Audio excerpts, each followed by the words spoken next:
Uncle, আমি আপনাদের অনেক সম্মান করতাম, কিন্তু আজ আমার চোখ খুলে গেছে। ইহানা যে ওর নিজের খালাতো ভাই নয়নের সাথে তলে তলে এত দূর এগিয়েছে তা আমি স্বপ্নও ভাবিনি। নওশাদের কথায় পুরো বিয়ের আসরে পিনপতন নীরবতা নেমে এলো। ইয়ানা স্তব্ধ হয়ে দাঁড়িয়ে আছে।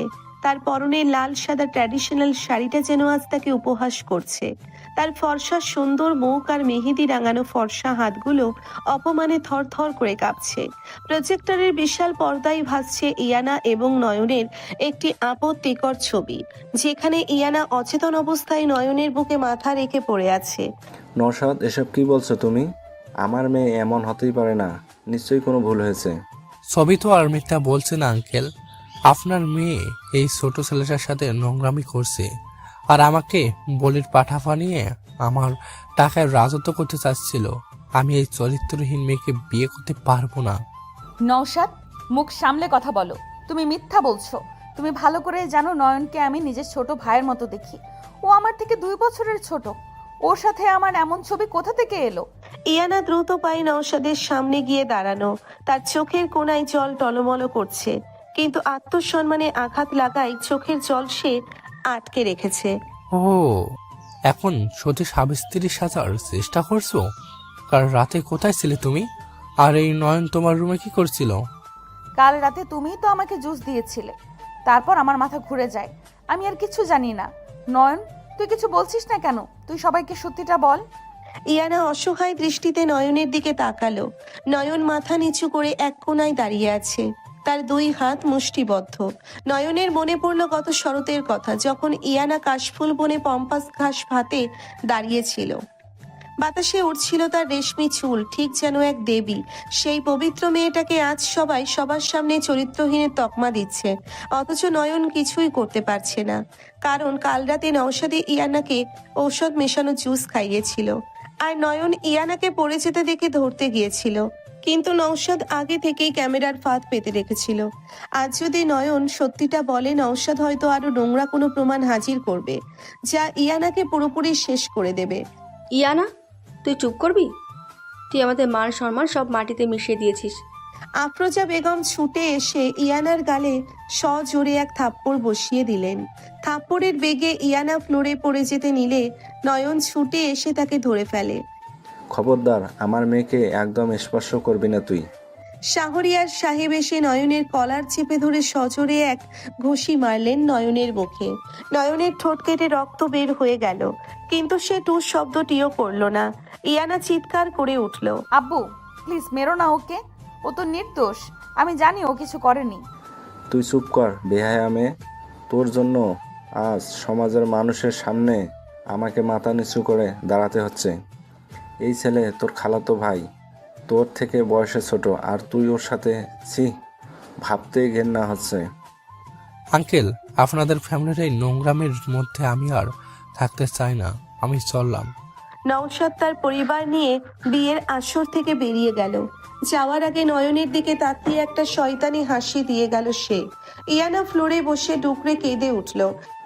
কাজী সাহেব, বিয়ে আজই হবে, আর এই আসরেই হবে। কি বলছো তুমি শাহরিয়ার? কার সাথে বিয়ে হবে? নওশাদ তো চলে গেল। বিয়ে হবে এই বেঈমান নয়নের সাথে। শাহরিয়ার সাহেবের কথায় নয়ন এবং ইয়ানা দুজনেই চমকে উঠল। ইয়ানা বসা থেকে উঠে দাঁড়িয়ে কাঁপা কাঁপা গলায় বলল, আব্বু, তুমি এসব কি বলছো? নয়নকে আমি বিয়ে করব? ও আমার থেকে ছোট, ও আমার ভাই। যে নোংরামি তোরা করেছিস, এরপর তোদের ভাই বোন বলতে আমার ঘেন্না হচ্ছে। যেহেতু তোদের ছবি পুরো দুনিয়ায় দেখে নিয়েছে, তাই এই কলঙ্ক মোছার জন্য একটাই উপায়, তোকে নয়নকেই বিয়ে করতে হবে। খালু, আপনি এটা কি বলছেন? আমি ইয়ানাকে... তুই একদম চুপ থাকবি। তুই আমার বাড়িতে থেকে আমার টাকায় লেখাপড়া করে আমার মেয়ের দিকেই চোখ দিয়েছিস। আজ থেকে তুই আমার মেয়ের স্বামী। আর হ্যাঁ, তোদের কাউকে আমি এই বাড়িতে দেখতে চাই না। বিয়ের পর তোরা এই মুহূর্ত থেকে আমার বাড়ি থেকে বেরিয়ে যাবি। ঠিক সেই মুহূর্তেই ভিড় ঠেলে এগিয়ে এলেন নয়নের মা রেহানা বেগম। তিনি অত্যন্ত কড়া মেজাজের এবং আত্মসম্মান বোধ সম্পন্ন নারী। তিনি এসে সরাসরি শাহরিয়ার সাহেবের চোখের দিকে তাকালেন। আমার ছেলের গায়ে হাত তোলার অধিকার আপনাকে কে দিয়েছে শাহরিয়ার ভাই? তোমার ছেলে যা করেছে, এরপর হাত পা কেটে নেওয়া উচিত ছিল রেহানা। আমি আমার ছেলেকে চিনি, ও এমন কোনো জঘন্য কাজ করতে পারে না। কিন্তু যেহেতু আজ সবার সামনে ও আর ইনায়ার সম্মান নিয়ে প্রশ্ন উঠেছে, তাই আমি এ বিয়েতে রাজি, তবে একটা শর্তে। কি শর্ত তোর রেহানা? তোদের মতো গরিব মানুষের আবার কিসের শর্ত? আমার ছেলে আপনার মেয়ের স্বামী হয়ে আপনাদের এই প্রাসাদের ঘর জামায় থাকবে না। বিয়ের পর ইনায়াকে আমার ছেলের হাত ধরে আমার সেই ছোট্ট বাড়িতেই যেতে হবে। মেয়েদের আসল সম্মান তার স্বামীর ঘরে, বাপের টাকায় কেনা রাজপ্রাসাদে নয়। আম্মু, তুমি খালামণিকে কিছু বলছো না কেন? আমি এই বিয়ে করব না, আমি মরে যাব, তাও এই ছেলেকে বিয়ে করব না। কাজী সাহেব, আপনি বিয়ে পড়ানো শুরু করুন। যে মেয়ে বিয়েতে মত দেবে না, সে যেন মনে রাখে আজ থেকে তার বাবা মারা গেছে। ইয়ানা তার বাবার কথা শুনে যেন পাথর হয়ে গেল। তার চোখের জল গাল বেয়ে টপ টপ করে লাল সাদা শাড়ির উপর পড়তে লাগলো। সে এক দৃষ্টিতে নয়নের দিকে তাকিয়ে আছে। নয়নের চোখেও এক অদ্ভুত নীরব যন্ত্রণা। কাজী সাহেব বিয়ে পড়ানো শুরু করলেন। বলো মা, কবুল? ইয়ানা চুপ করে আছে। তার বুক ফেটে কান্না আসছে। যে নওশাদকে সে ভালোবেসেছিল, সে তাকে এভাবে ধোঁকা দিল। আর যে নয়নকে সে এত আদর করত, সে আজ নিশ্চুপ থেকে তাকে এই নরকে ঠেলে দিচ্ছে। কবুল বল ইয়ানা। কবুল। তিনটি কবুল বলার সাথে সাথে ইয়ানার জীবনটা যেন এক মুহূর্তে বদলে গেল।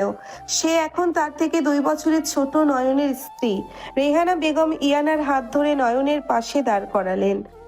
চলুন শাহরিয়ার ভাই, আমাদের অপমান তো আপনারা করলেন, এবার আমরা আসি। নয়ন, বৌমাকে নিয়ে চল। ইয়ানা একবার তার মায়ের দিকে তাকালো। আফরোজা বেগম মুখ ফিরিয়ে নিলেন। ইয়ানা ডুকরে কেঁদে উঠে রেহেনা বেগমের সাথে পা বাড়ালো। নয়ন নিঃশব্দে তাদের পিছু নিল। গাড়িতে ওঠার পর পুরোটা রাস্তা কেউ কোনো কথা বলল না। ইয়ানা শুধু জানালার বাইরে তাকিয়ে নীরবে কাঁদছে। তার ফর্সা হাত দুটো দিয়ে শাড়ির আঁচল শক্ত করে চেপে ধরে আছে। নয়ন নিজের পকেট থেকে একটা পরিষ্কার রুমাল বের করে ইয়ানার দিকে এগিয়ে দিল। নিন, চোখটা মুছে নিন। আমার সাথে কোনো কথা বলবে না তুমি, একদম না। ইয়ানা রুমালটা ছুঁড়ে ফেলে দিল। নয়ন শান্তভাবে রুমালটা তুলে আবার পকেটে রেখে দিল। সে কোনো রাগ দেখালো না, শুধু একটা দীর্ঘশ্বাস ফেললো। রেহেনা বেগম সামনের সিট থেকে সব দেখছিলেন, কিন্তু কিছু বললেন না। গাড়ি এসে থামলো নয়নদের ছোট একতলা বাড়ির সামনে। শাহরিয়ার সাহেবের বিশাল রাজপ্রাসাদের তুলনায় এই বাড়িটা কিছুই না। ইয়ানা গাড়ি থেকে নেমে বাড়িটার দিকে তাকিয়ে রইল। তার চোখ দিয়ে আবারও অঝরে পানি পড়তে লাগলো। দাঁড়িয়ে আছো কেন মা? ভেতরে আসো, এটা তোমার নিজের বাড়ি, এখানে কেউ তোমাকে অপবাদ দেবে না। ইয়ানা ধীর পায়ে ভেতরে প্রবেশ করলো। বাড়ির ভেতরে খুব সাধারণ ছিমছাম গোছানো পরিবেশ। রেহানা বেগম ইয়ানাকে নয়নের ঘরে নিয়ে গেলেন। এটা নয়নের ঘর, আজ থেকে এটাই তোমার ঘর। তুমি ফ্রেশ হয়ে নাও, আমি খাবার পাঠিয়ে দিচ্ছি। নয়ন, বৌমার যেন কোনো অযত্ন না হয়। জি আম্মু। রেহেনা বেগম চলে যাওয়ার পর নয়ন দরজাটা আস্তে করে ভেজিয়ে দিল। ইয়ানা আর নিজেকে ধরে রাখতে পারল না। সে ধপ করে বিছানায় বসে 2 হাতে মুখ ঢেকে হু হু করে কেঁদে উঠল। তার কান্নায় যেন ঘরের দেওয়ালগুলোও কেঁপে উঠছে। নয়ন কিছুটা দূরে দাঁড়িয়ে ইয়ানার কান্না দেখছে।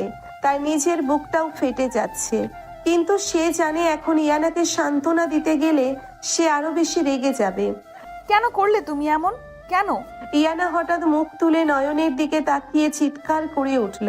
তার চোখ দুটো জবা ফুলের মতো লাল হয়ে আছে। কি ক্ষতি করেছিলাম আমি তোমার? ছোটবেলা থেকে তোমাকে নিজের ভাইয়ের মতো ভালোবেসেছি, আর তুমি নওশাদের সাথে মিলে আমাকে এইভাবে ফাঁসিয়ে দিলে। তোমার টাকার এত লোভ ছিল যে আমার জীবনটা এভাবে নষ্ট করে দিলে। আপনি ভুল ভাবছেন, আমি নওশাদ ভাইয়ের সাথে কোনো... চুপ, একদম চুপ। একটাও মিথ্যা কথা বলবে না তুমি।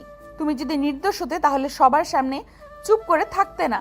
তুমি ইচ্ছে করে চুপ ছিলে যাতে আব্বু বাধ্য হয়ে তোমার সাথে আমার বিয়ে দেয়। তুমি একটা স্বার্থপর, নিজ মানসিকতার ছেলে। আমি তোমাকে ঘেন্না করি নয়ন, আমি তোমাকে প্রচন্ড ঘেন্না করি। ইয়ানা হাতের কাছে থাকা বালিশটা নয়নের দিকে সজোরে ছুঁড়ে মারল। নয়ন সরে গেল না, বালিশটা তার বুকে এসে পড়ল। নয়ন শান্তভাবে বালিশটা ফ্লোর থেকে তুলে বিছানায় রাখলো। আমি জানি আপনি এখন অনেক কষ্টে আছেন। আপনার রাগ হওয়াটা খুব স্বাভাবিক। আপনি আমাকে বকা দিন, মারুন, যা ইচ্ছে করুন, কিন্তু দয়া করে কান্না থামান। আপনার শরীর খারাপ করবে। আমার শরীর খারাপ করলে তোমার কি? তুমি তো তোমার উদ্দেশ্য হাসিল করেছো। এখন তো তুমি শাহরিয়ার সাহেবের মেয়ের জামাই। আপনি যদি মনে করেন আমি আপনার বাবার টাকার লোভে এই বিয়ে করেছি, তাহলে আপনি আমাকে চিনতেই পারেননি। আমি সত্যিই তোমাকে চিনতে পারিনি নয়ন। আমি ভাবতেও পারিনি আমার নিজের ছায়ার মতো যে ছেলেটা সারাদিন ঘুরে বেড়াতো, সে আমার পিঠে এমন একটা ছুরি মারবে। ইয়ানা আবারও ফুপিয়ে কেঁদে উঠল। নয়ন ধীর পায়ে আলমারির কাছে গেল। ভেতর থেকে ইয়ানার জন্য একটা তোয়ালে আর কিছু সাধারণ সুতির জামা বের করে আনলো, কারণ ইয়ানা এখনো ভারী শাড়ি আর গয়না পরে আছে, যা তাকে কষ্ট দিচ্ছে। এই শাড়ি আর গয়নাগুলো পরে থাকলে আপনার দম বন্ধ লাগবে। এই সাধারণ জামাটা পরে ফ্রেশ হয়ে নিন। ওয়াশরুমটা ওই ডান দিকে। আমি তোমার দেওয়া কোনো জিনিস পরবো না। আমি এই শাড়ি পরেই থাকবো। জেদ করবেন না ইয়ানা, আপনার ফর্সা হাতগুলো গয়নার চাপে লাল হয়ে গেছে। আপনি কষ্ট পেলে আমার আপনার নিজেরই ক্ষতি হবে। নয়নের শান্ত কণ্ঠস্বর আর চোখের গভীর দৃষ্টি দেখে ইয়ানা কিছুটা থমকে গেল। এই ছেলেটা এত গালমন্দ শোনার পরও একটুও খারাপ করছে না কেন? ইয়ানা তোয়ালে আর জামাটা ছো মেরে নিয়ে ওয়াশরুমের দিকে চলে গেল। কিছুক্ষণ পর ইয়ানা মুখ হাত ধুয়ে সাধারণ সুতির জামা পরে বের হয়ে গেল। তার ভারী মেকআপ ধুয়ে যাওয়ার পর তার আসল রূপ যেন আরো স্নিগ্ধ লাগছে। নয়ন টেবিলের উপর খাবার সাজিয়ে অপেক্ষা করছিল। আসুন, কিছু খেয়ে নিন। সকাল থেকে আপনার পেটে কিছু পড়েনি। আমি খাবো না, আমার ক্ষুধা নেই। না খেয়ে নিজেকে কষ্ট দিয়ে কি লাভ পাবেন? আপনি আমাকে শাস্তি দিতে চাইলে দিন, কিন্তু নিজেকে কেন শাস্তি দিচ্ছেন? আমার জীবনটাই তো একটা শাস্তি হয়ে গেছে। তুমি কি বুঝবে তার কষ্ট? তুমি তো দিব্যি খুশি আছো। নয়ন একটা দীর্ঘশ্বাস ফেলে প্লেটে ভাত আর তরকারি মেখে ইয়ানার সামনে এগিয়ে দিল। আমি খুশি নেই ইয়ানা, বিশ্বাস করুন। আপনাকে এভাবে দেখতে আমারও অনেক কষ্ট হচ্ছে, কিন্তু পরিস্থিতি আমাদের হাতে ছিল না। আপনি খেয়ে নিন, আমি আপনাকে আর বিরক্ত করব না। ইয়ানা অবজ্ঞার দৃষ্টিতে নয়নের দিকে তাকালো। পেটে প্রচন্ড ক্ষুধা থাকা সত্ত্বেও সে জেদ করে অন্যদিকে মুখ ঘুরিয়ে নিল। নয়ন বুঝতে পারলো ইয়ানাকে এখন জোর করে কোনো লাভ নেই। ঠিক আছে, আপনি খাবেন না আমি জানি। আমি খাবারটা ঢেকে রাখছি, রাতে যদি ক্ষুধা লাগে খেয়ে নেবেন। নয়ন খাবার ঢেকে রেখে একটা কাঁথা আর বালিশ নিয়ে ফ্লোরে বিছানা করতে লাগলো। ইয়ানা অবাক হয়ে নয়নের দিকে তাকিয়ে রইল। তুমি ফ্লোরে বিছানা করছো কেন? কারণ বিছানায় আপনি ঘুমাবেন, আর আমি জানি আমার উপস্থিতি এখন আপনার জন্য বিরক্তিকর, তাই আমি নিচেই ঘুমাবো। তুমি ভাবছো এসব নাটক করে তুমি আমার মন গলাতে পারবে? আমি তোমার এই ভালো মানুষের মুখোশের আসল রূপ দেখে ফেলেছি। আমি কোনো মুখোশ পরিনি ইয়ানা, আপনি আমার স্ত্রী, কিন্তু তার মানে এই নয় যে আপনার ইচ্ছার বিরুদ্ধে আমি আপনার উপর কোনো অধিকার ফলাবো। আমি আপনাকে সম্মান করি, আর যতদিন আপনি আমাকে নিজের থেকে মেনে না নেবেন, আমি আমার এই সীমানা অতিক্রম করব না। নয়নের কথাগুলো ইয়ানার বুকে গিয়ে তীরের মতো বিঁধল। বয়সে ছোট এই ছেলেটার কথায় যে পরিমাণ পরিপক্কতা আর সম্মানবোধ সে দেখতে পাচ্ছে, তা নওশাদের মধ্যে সে কোনো দিন দেখেনি। কিন্তু পরক্ষণেই নওশাদের সেই কথাগুলো তার কানে বাজতে লাগলো। সে নিজেকে সামলে নিয়ে শক্ত গলায় বলল, ভালোই হবে। তুমি তোমার জায়গায় থাকবে, আমি আমার জায়গায়। আমাদের এই বিয়েটা শুধু একটা চুক্তি। আমি কোনো দিন তোমাকে স্বামী হিসেবে মেনে নেব না। আমি কখনো জোর করব না, আপনি নিশ্চিন্তে ঘুমান। নয়ন লাইট অফ করে দিয়ে ফ্লোরে শুয়ে পড়ল। ঘরে শুধু জানালার ফাঁক দিয়ে আসা চাঁদের আলো এসে পড়েছে। ইয়ানা বিছানায় গুটিসুটি মেরে শুয়ে আছে, তার চোখে ঘুম নেই। সে শুধু ভাবছে আজ সকালে সে কতটা খুশি ছিল, আর এখন সে কোথায় এসে দাঁড়িয়েছে। রাত গভীর হতে লাগলো। হঠাৎ ইয়ানার ফুপিয়ে কান্নার শব্দে নয়নের ঘুম ভেঙে গেল। নয়ন ধরপড় করে উঠে বসলো। সে দেখলো ইয়ানা ঘুমের মধ্যেই কাঁদছে আর অস্পষ্ট স্বরে কিছু বলছে। নয়ন দ্রুত উঠে ইয়ানার পাশে গিয়ে বলল। সে সাবধানে ইয়ানার ফর্সা মুখটার দিকে তাকালো। চাঁদের আলোয় ইয়ানার চোখের জল চিকচিক করছে। কেন করলে এমন? নওশাদ কেন আমাকে ঠকালে? আব্বু আমাকে বের করে দিল, আমি কোথায় যাব? ইয়ানার কষ্ট দেখে নয়নের নিজের চোখও ভিজে গেল। সে আলতো করে ইয়ানার মাথায় হাত রাখলো। নয়নের হাতের স্পর্শ পেয়ে ইয়ানা যেন কিছুটা শান্ত হলো। সে অবচেতনভাবেই নয়নের হাতটা শক্ত করে ধরে নিজের বুকের কাছে টেনে নিল। আমি আপনাকে কথা দিচ্ছি ইয়ানা, যে বা যারা আপনার চোখের এই জলের কারণ, আমি তাদের কাউকেই ছাড়ব না। নওশাদকে আমি এমন শাস্তি দেব যে সে আপনার দিকে তাকানোর সাহসও পাবে না।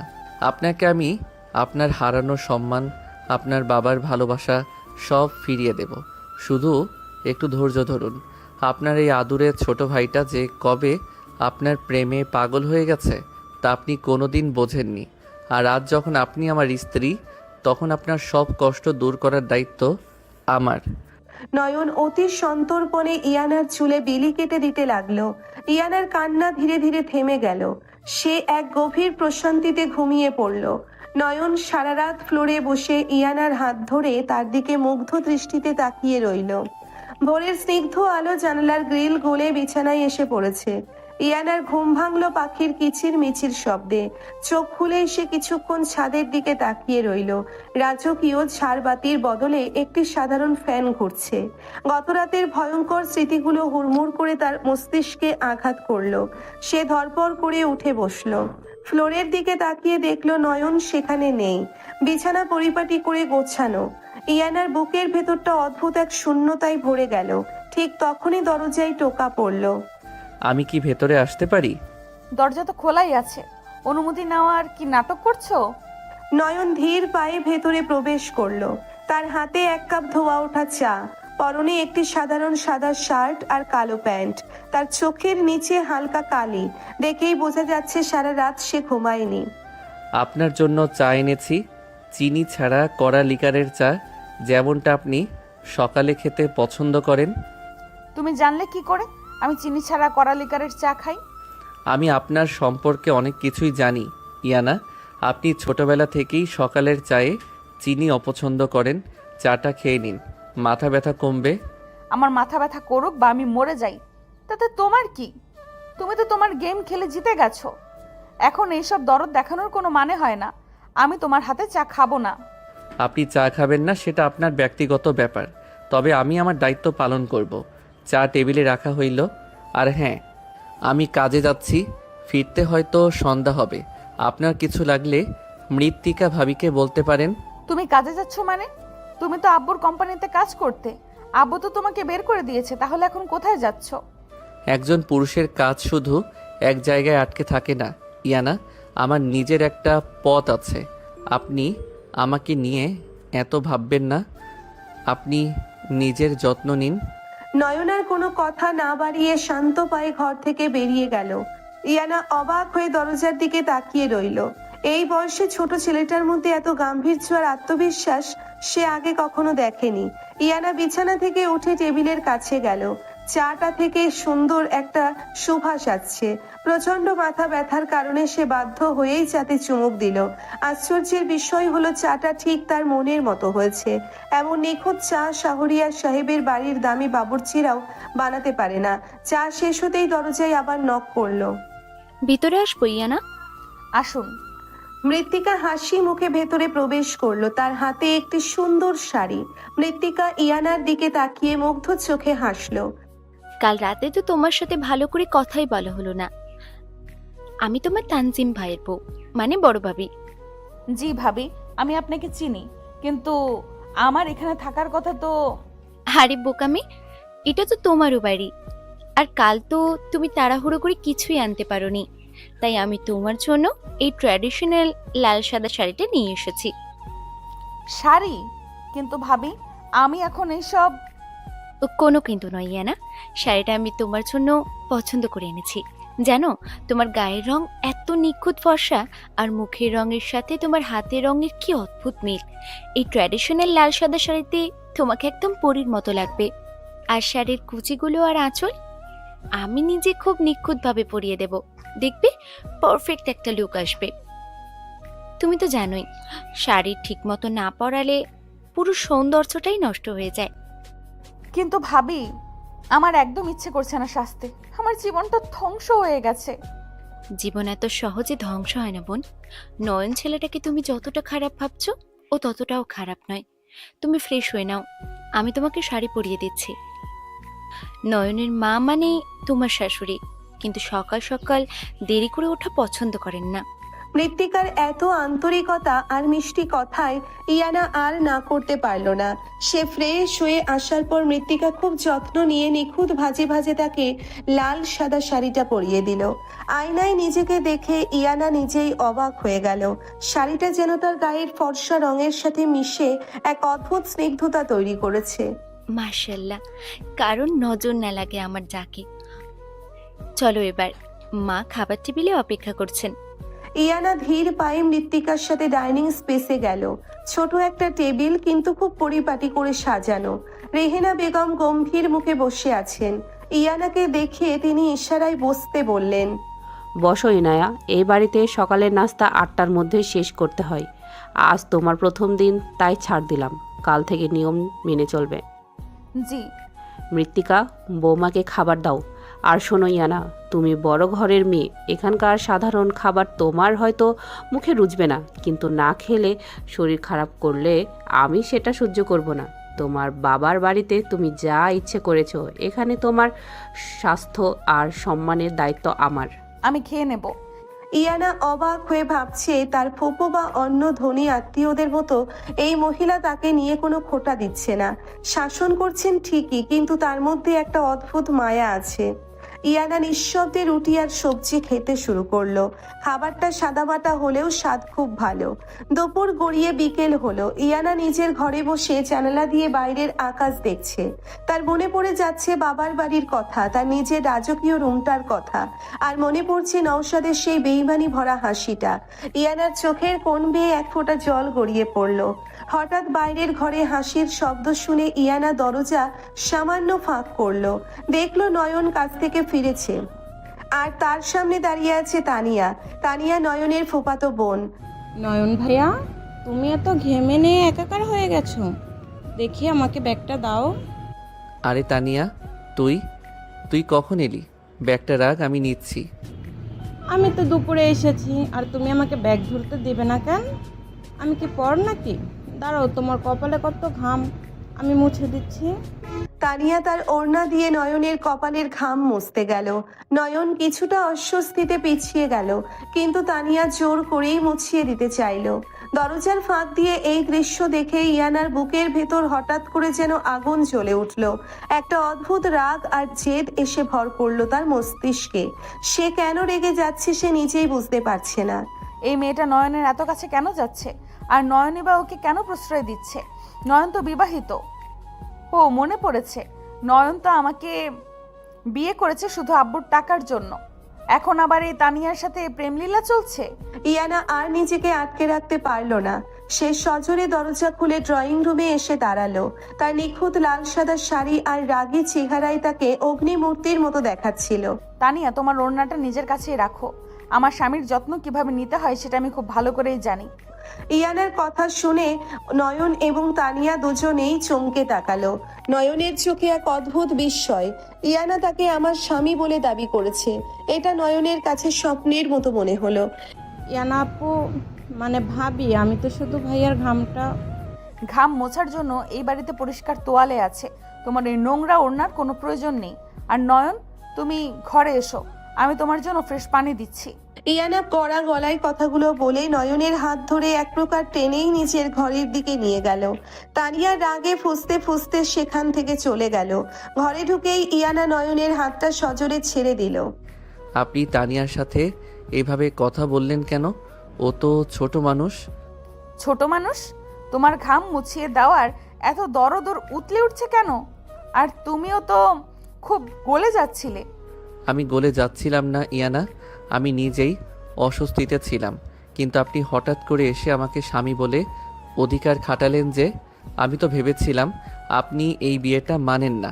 বিয়েটা আমি মানি বা না মানি, কাগজে কলমে তুমি আমার স্বামী। আর আমার চোখের সামনে আমার স্বামী অন্য কোনো মেয়ের সাথে ঢলাঢলি করবে সেটা আমি সহ্য করব? আমার আত্মসম্মান বোধ আছে। এটা কি শুধুই আত্মসম্মান বোধ নাকি অন্য কিছু? ইয়ানা, আপনার চোখে আমি কি একটু জেলাসি দেখতে পাচ্ছি? হোয়াট? জেলাসি? আর তোমার জন্য? হাসালে নয়ন। তুমি এমন কোনো মহামানব নও যে তোমার জন্য আমি জেলাস ফিল করব। আমি জাস্ট আমার অধিকারটা বুঝিয়ে দিলাম।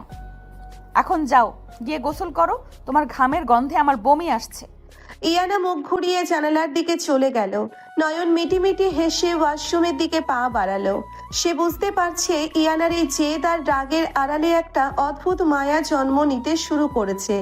সন্ধ্যা নামার সাথে সাথেই আকাশের মুখ ভার হতে শুরু করলো। ঘন কালো মেঘে চারপাশ ঢেকে গেছে।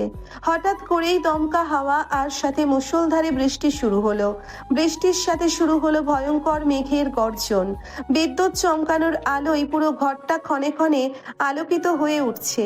ইয়ানা ছোটবেলা থেকেই মেঘের ডাক খুব ভয় পায়।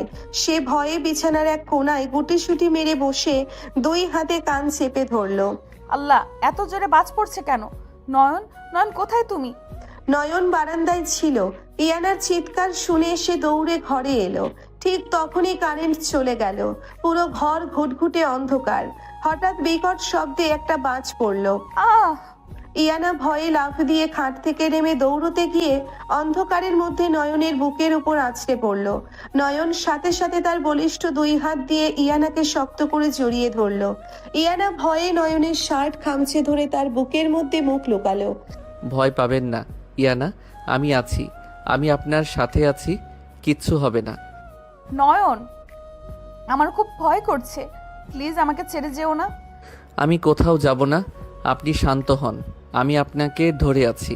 নয়নের শান্ত গম্ভীর কণ্ঠস্বর আর তার বুকের প্রশস্ততায় ইয়ানা এক অদ্ভুত নিরাপত্তা অনুভব করলো। নয়নের শরীরের একটা হালকা সুবাস ইয়ানার নাকে এসে লাগছে। এই মুহূর্তেই ইয়ানার মনে হচ্ছে পৃথিবীর সবচেয়ে নিরাপদ আশ্রয় স্থল হলো এই মানুষটার বুক। নয়ন খুব সাবধানে অত্যন্ত সম্মানের সাথে ইয়ানাকে ধরে বিছানায় বসালো। নিজে তার পাশে বসে ইয়ানার হাত দুটো নিজের হাতের মুঠোয় নিল। মেঘের শব্দ তো শুধু একটা প্রাকৃতিক ব্যাপার, আপনি এত ভয় পাচ্ছেন কেন? আমি তো আপনার পাশেই আছি। তুমি কি সারা রাত আমার হাতটা এইভাবেই ধরে থাকবে? আমি একা ঘুমাতে পারবো না নয়ন। আমি কথা দিচ্ছি, সকাল হওয়া পর্যন্ত আমি আপনার একটা আঙুলও ছাড়ব না। আপনি চোখ বন্ধ করুন। ইয়ানা নয়নের কাঁধে মাথা রেখে চোখ বন্ধ করলো। নয়নের আঙ্গুলগুলো ধীরে ধীরে ইয়ানার চুলে বিলি কাটতে লাগলো। এই স্পর্শে কোনো জোর জবরদস্তি নেই, কোনো লালসা নেই, আছে শুধু এক অদ্ভুত স্নিগ্ধতা আর পবিত্র ভালোবাসা। ইয়ানা অনুভব করছে নয়নের বুকের ধুকপুকানি। বয়সে ছোট হলেও এই মানুষটার ভালোবাসা আর সম্মান বোধ তাকে অবাক করে দিচ্ছে। রাত গভীর হলো, বৃষ্টি কিছুটা থেমেছে, কিন্তু ঠান্ডা বাতাস বইছে। ইয়ানা হঠাৎ করে একটু কেঁপে উঠল। নয়ন খেয়াল করলো ইয়ানার শরীরটা বেশ গরম।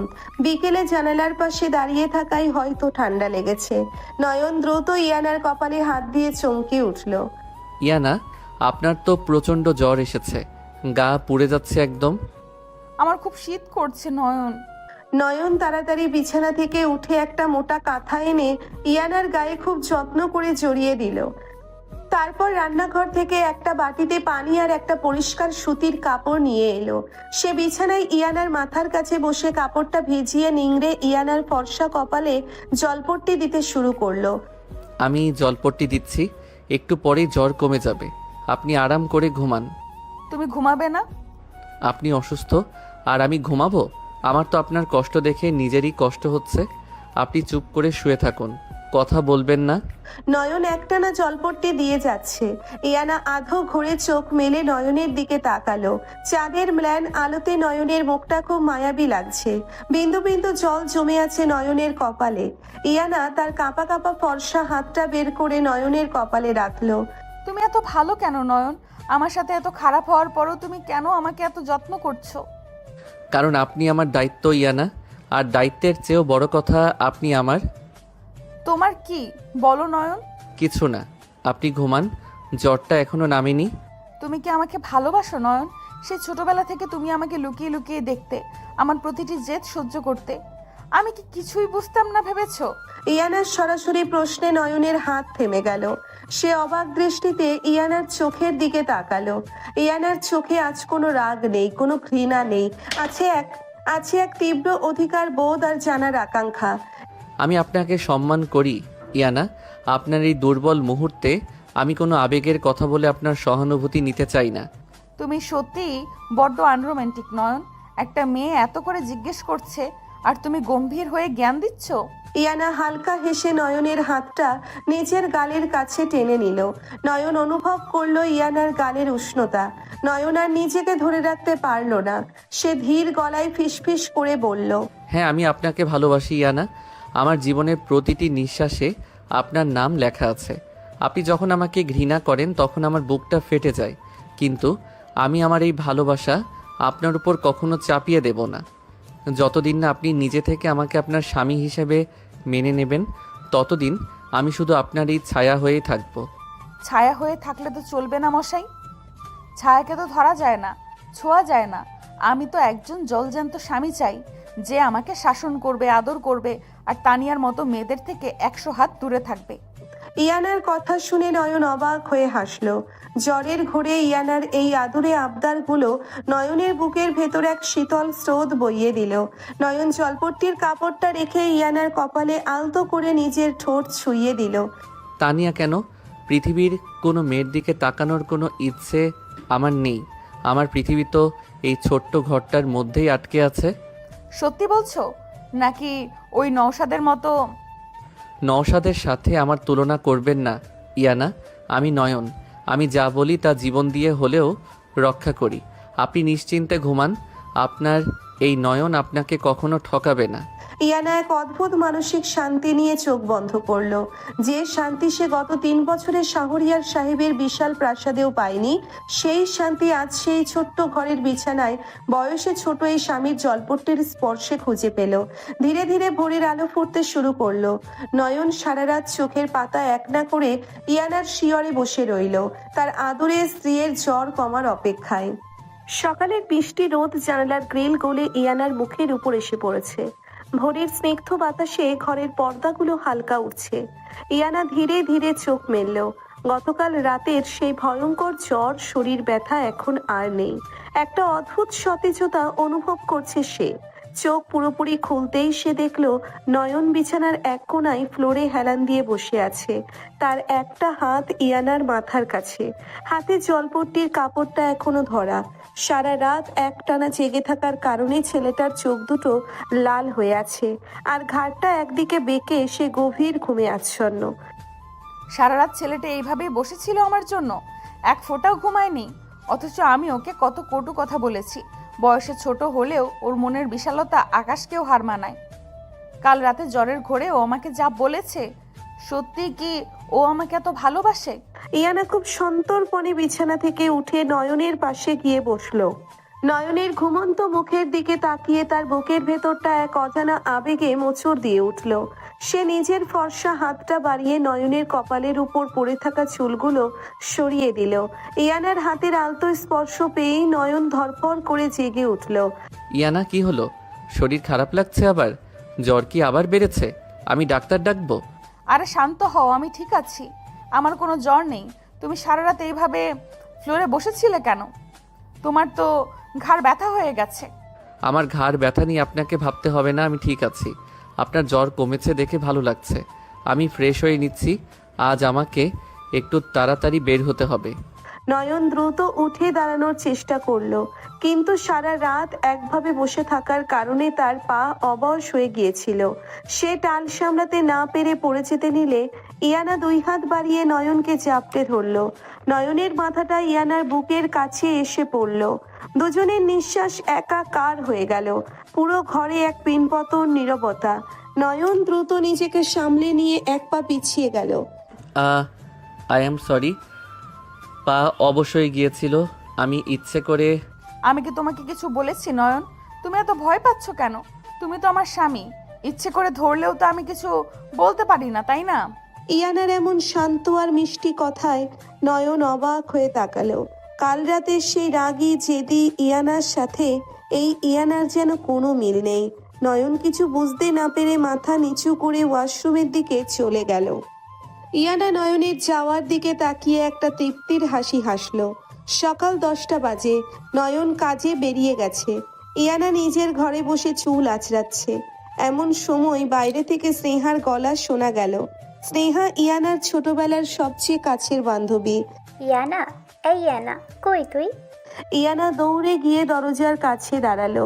স্নেহাকে দেখেই ইয়ানা তাকে শক্ত করে জড়িয়ে ধরলো। গত কয়েকদিনের জমানো সব কষ্ট যেন স্নেহার কাঁধে মাথা রেখে হু হু করে বেরিয়ে আসতে চাইলো। স্নেহা ইয়ানার মাথায় হাত বুলিয়ে তাকে ঘরের ভেতর নিয়ে এলো এবং দরজাটা বন্ধ করে দিল। তুই এসেছিস স্নেহা? জানিস আমার জীবনটা কিভাবে শেষ হয়ে গেল? আমার আব্বু আমাকে আর ওই বেঈমান নওশাদ। তুই চুপ করবি না, একদম চুপ। তুই কিছুই জানিস না, তোর মতো গাধী মেয়ে পৃথিবীতে আর একটাও নেই। মানে তুই আমাকে গাধী বলছিস কেন? আমি কি করলাম? তুই ওই মহামূল্যবান হীরের টুকরো নয়নকে ভুল বুঝেছিস।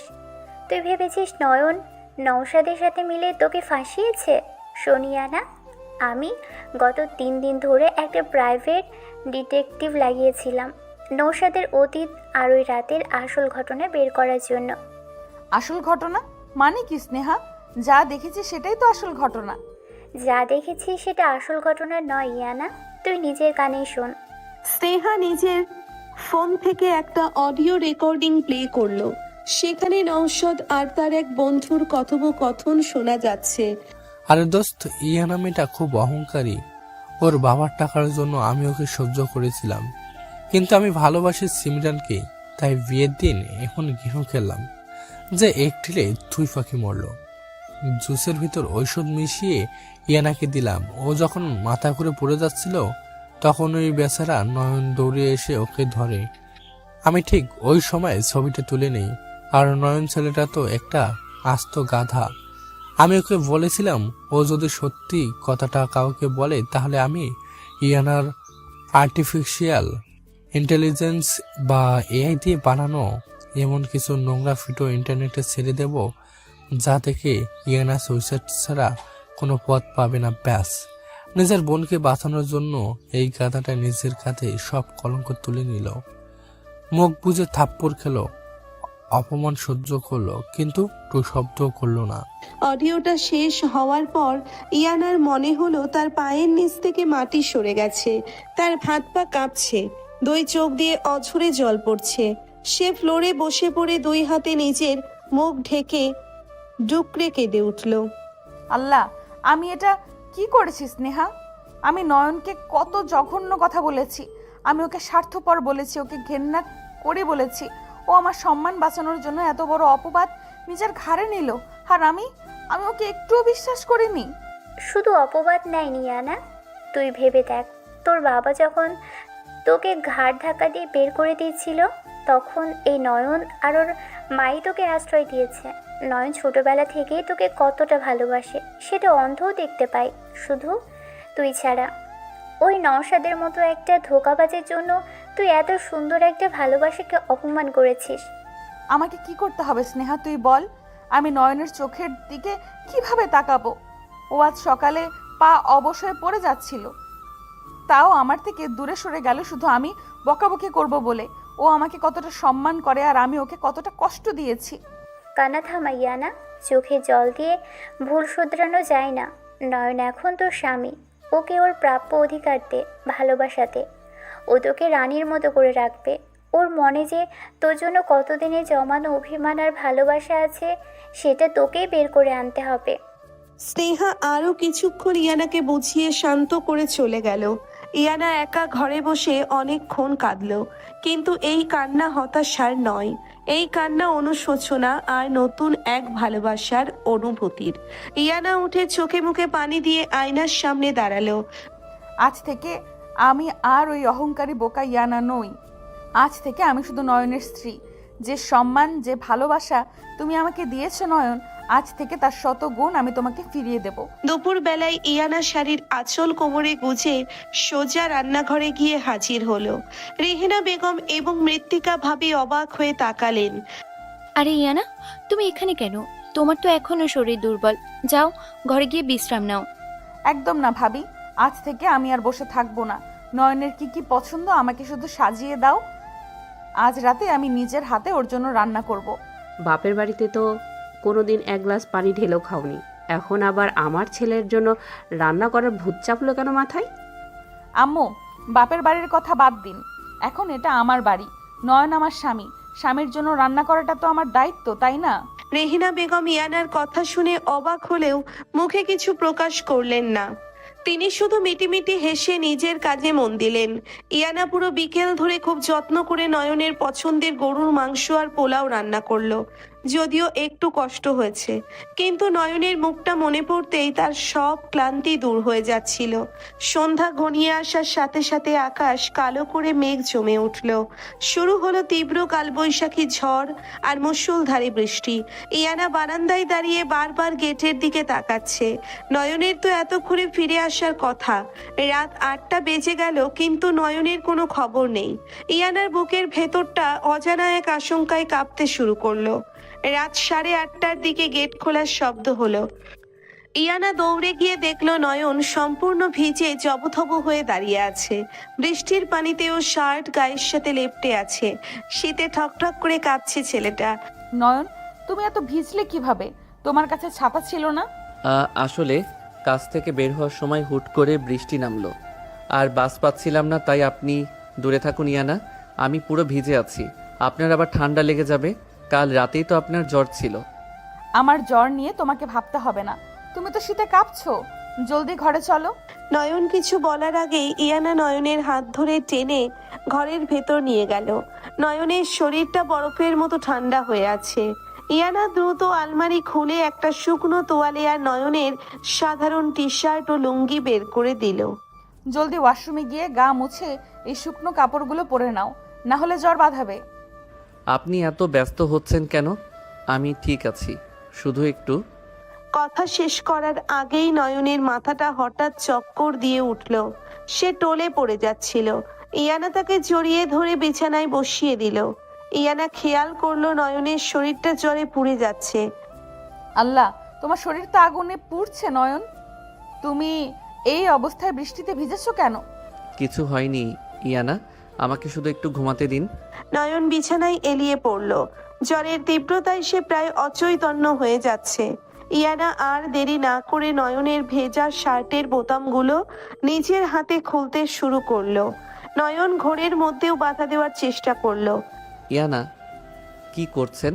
আপনি ভিজে যাবেন, প্লিজ দূরে যান। তুমি একদম চুপ থাকবে নয়ন। কাল রাতে তুমি আমার জন্য সারা রাত জেগেছো, আজ আমার পালা। ইয়ানা ভেজা শার্টটা খুলে ফেলে তোয়ালে দিয়ে খুব যত্ন করে নয়নের মাথা ও বুক মুছিয়ে দিল। তারপর থেকে শুকনো টি শার্টটা পরিয়ে দিয়ে মোটা কাঁথা দিয়ে ঢেকে দিল। ঠিক তখনই কোনো নক না করেই তানিয়া ঘরে প্রবেশ করলো। তানিয়ার হাতে এক বাটি গরম স্যুপ। আরে ভাবি, তুমি সরে দাঁড়াও তো। ভাইয়ার এত জ্বর আর তুমি কিছুই পারছো না।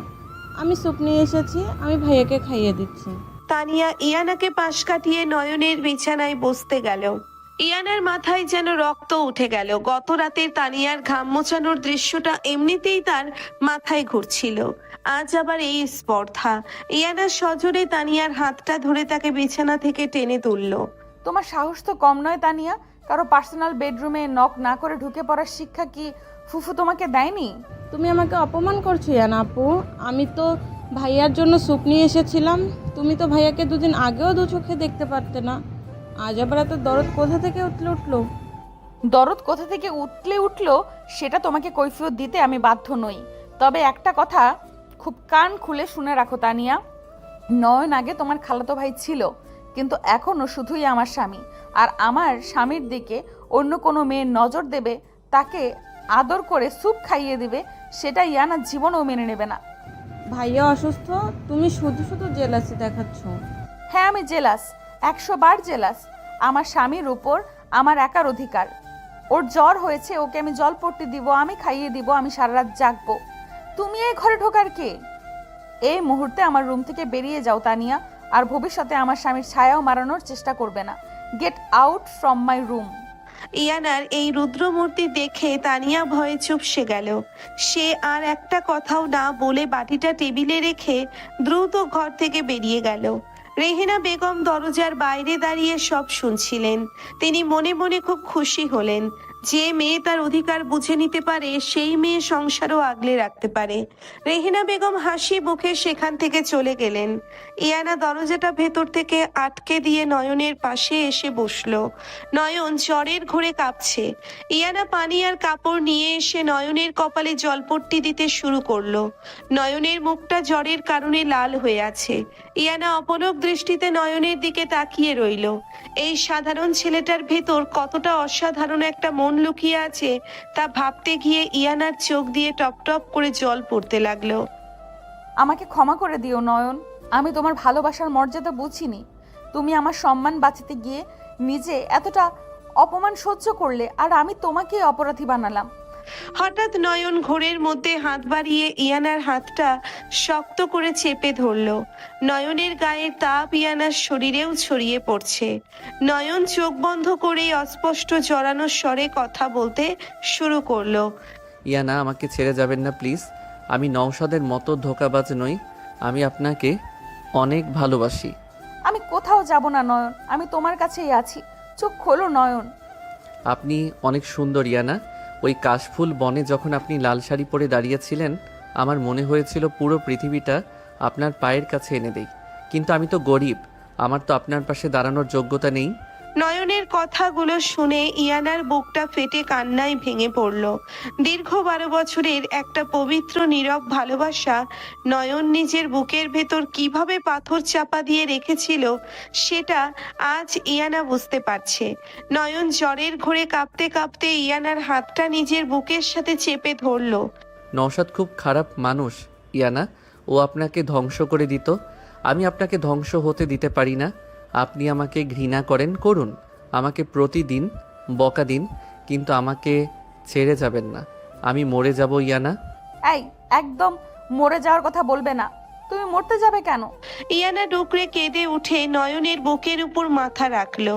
নয়ন অচৈতন্য অবস্থাতেই এক হাত দিয়ে ইয়ানাকে জড়িয়ে ধরলো। ইয়ানা নয়নের কপালে, গালে এবং জ্বরে পুড়ে যাওয়া ঠোঁটে আলতো করে চুমু খেলো। আমি তোমাকে ছেড়ে কোথাও যাব না আমার পাগলা স্বামী। আমি জেনে গেছি তুমি আমার জন্য কি করেছো। তুমি গরিব নও নয়ন, তুমি মনের দিক থেকে ওই শাহরিয়ার সাহেবের চেয়েও অনেক বড়। আজ থেকে আমি শুধুই তোমার। তুমি আমাকে ভালোবাসো আর নাই বাসো, আমি তোমার ওই বুকে মাথা রেখেই সারা জীবন পার করে দেব। এবার ইয়ানা নিজের শার্টের আঁচল দিয়ে নয়নের চোখ মুখ মুছিয়ে দিল। কাঁথার ভেতর ঢুকে নয়নকে নিজের বুকের সাথে শক্ত করে জড়িয়ে ধরলো, যাতে নয়নের শরীরের কাঁপুনিটা কমে যায়। ইয়ানার শরীরের ওমে এবং ভালোবাসার গভীর স্পর্শে নয়ন ধীরে ধীরে শান্ত হতে শুরু করলো। জ্বরের ঘোরেও নয়নের মুখে একটা প্রশান্তির হাসি ফুটে উঠল। বাইরের কালবৈশাখী ঝড় তখনও চলছে, কিন্তু এই ছোট ঘরের ভেতর আজ দীর্ঘ 12 বছরের এক নীরব ভালোবাসার পূর্ণতা পাওয়ার প্রথম বীজ রোপিত হলো। নয়ন, আয় নয়ন, চোখ খোলো, সকাল হয়ে গেছে। কাল সারা রাত তো জ্বরের ঘোরে আমাকে বুকেই জড়িয়ে রাখলে, আর এখন সকাল হতেই এত ঘুম। ওঠো বলছি। ইয়ানা, আপনি এখানে, মানে আমার বুকের উপর? আমি আসলে বুঝতে পারিনি ইয়ানা। জ্বরের ঘোরে হয়তো ভুল করে আপনাকে জড়িয়ে ধরেছিলাম। আমাকে ক্ষমা করে দিন, আমি এক্ষুনি উঠে যাচ্ছি। একদম উঠবে না। ক্ষমা চাইছো কেন বারবার? নিজের বউকে বুকে জড়িয়ে রাখাটা কবে থেকে অপরাধ হলো শুনি? তুমি কি ভেবেছো কাল রাতে আমি কিছু শুনিনি? তুমি যে ঘোরের মধ্যে আমাকে ভালোবাসার কথা বললে, নওশাদের চক্রান্তের কথা বললে, সব আমি শুনেছি। আর শুধু তুমি নওশাদের কথা বলনি, কাল বিকেলে স্নেহা এসে আমাকে সব প্রমাণ দিয়ে গেছে। আমি সব জানি নয়ন। আপনি সব জানেন? কে বলল আপনাকে এসব? স্নেহা আপু এসেছিল কাল, কিন্তু আমি তো চাইনি আপনি এভাবে সত্যিটা জানুন। আমি তো চেয়েছিলাম আপনি শুধু আমাকে বিশ্বাস করুন। তুমি এত বোকা কেন নয়ন? আমার সম্মান বাঁচাতে গিয়ে নিজের জীবনটা এভাবে ধ্বংস করে দিলে। তুমি একবারও ভাবলে না তোমার নিজের কি হবে? সবাই তোমাকেই তো খারাপ ভাবছে। আপনার সম্মান আমার জীবনের চেয়ে অনেক বেশি দামি ইয়ানা। আপনি আমাকে ভুল বুঝেছিলেন, সেটা আপনার দোষ নয়, পরিস্থিতিটাই এমন ছিল। আপনার বাবা আপনাকে ঘাড় ধাক্কা দিয়ে বের করে দিচ্ছিল, সেটা আমি সহ্য করতে পারছিলাম না। আর আপনার চোখের পানি আমি দেখতে পারি না। আপনি যে সত্যিটা জানতে পেরেছেন তাতেই আমি খুশি। শুধু খুশি হলেই হবে না। আমার এতগুলো কটু কথা, এতগুলো থাপ্পড়ের হিসাব কে দেবে? আজ থেকে তুমি আমাকে শাসন করবে, আমার উপর অধিকার ফলাবে। আর শোনো, ওই তানিয়া পেতনিটা যেন তোমার ধারে কাছেও না আসে। কাল রাতে ও তোমার রুমে এসেছিল স্যুপ নিয়ে, আমি ঘাট ধাক্কা দিয়ে বের করে দিয়েছি। তানিয়া এসেছিল কাল রাতে, আপনি ঘাট ধাক্কা দিয়ে বের করে দিয়েছেন? ইয়ানা, আপনি কি সত্যি জেলাস হচ্ছেন আমার জন্য? আপনার এই অধিকারটুকু পাওয়ার জন্যই তো আমি 12 বছর ধরে অপেক্ষা করছিলাম। আপনাকে আমি রানীর মতো রাখবো ইয়ানা, কথা দিলাম। আমি রানী হয়েই থাকতে চাই তোমার বুকে। এবার ওঠো, অফিসে যাওয়ার সময় হয়ে গেছে। সকালের এই মিষ্টি কথার পর নয়ন অফিসে চলে গেল। ইয়ানা আজ খুব পরিপাটি করে সাজলো। সে লাল সাদা রঙের ট্র্যাডিশনাল শাড়িটা পরলো। শাড়ির কুচি আর আঁচলের ভাঁজগুলো একদম নিখুঁতভাবে বসানো। ফর্সা নিখুঁত মুখের সাথে মিলিয়ে তার হাতের ত্বকও যেন একদম নিখুঁত ফর্সা লাগছে আজ।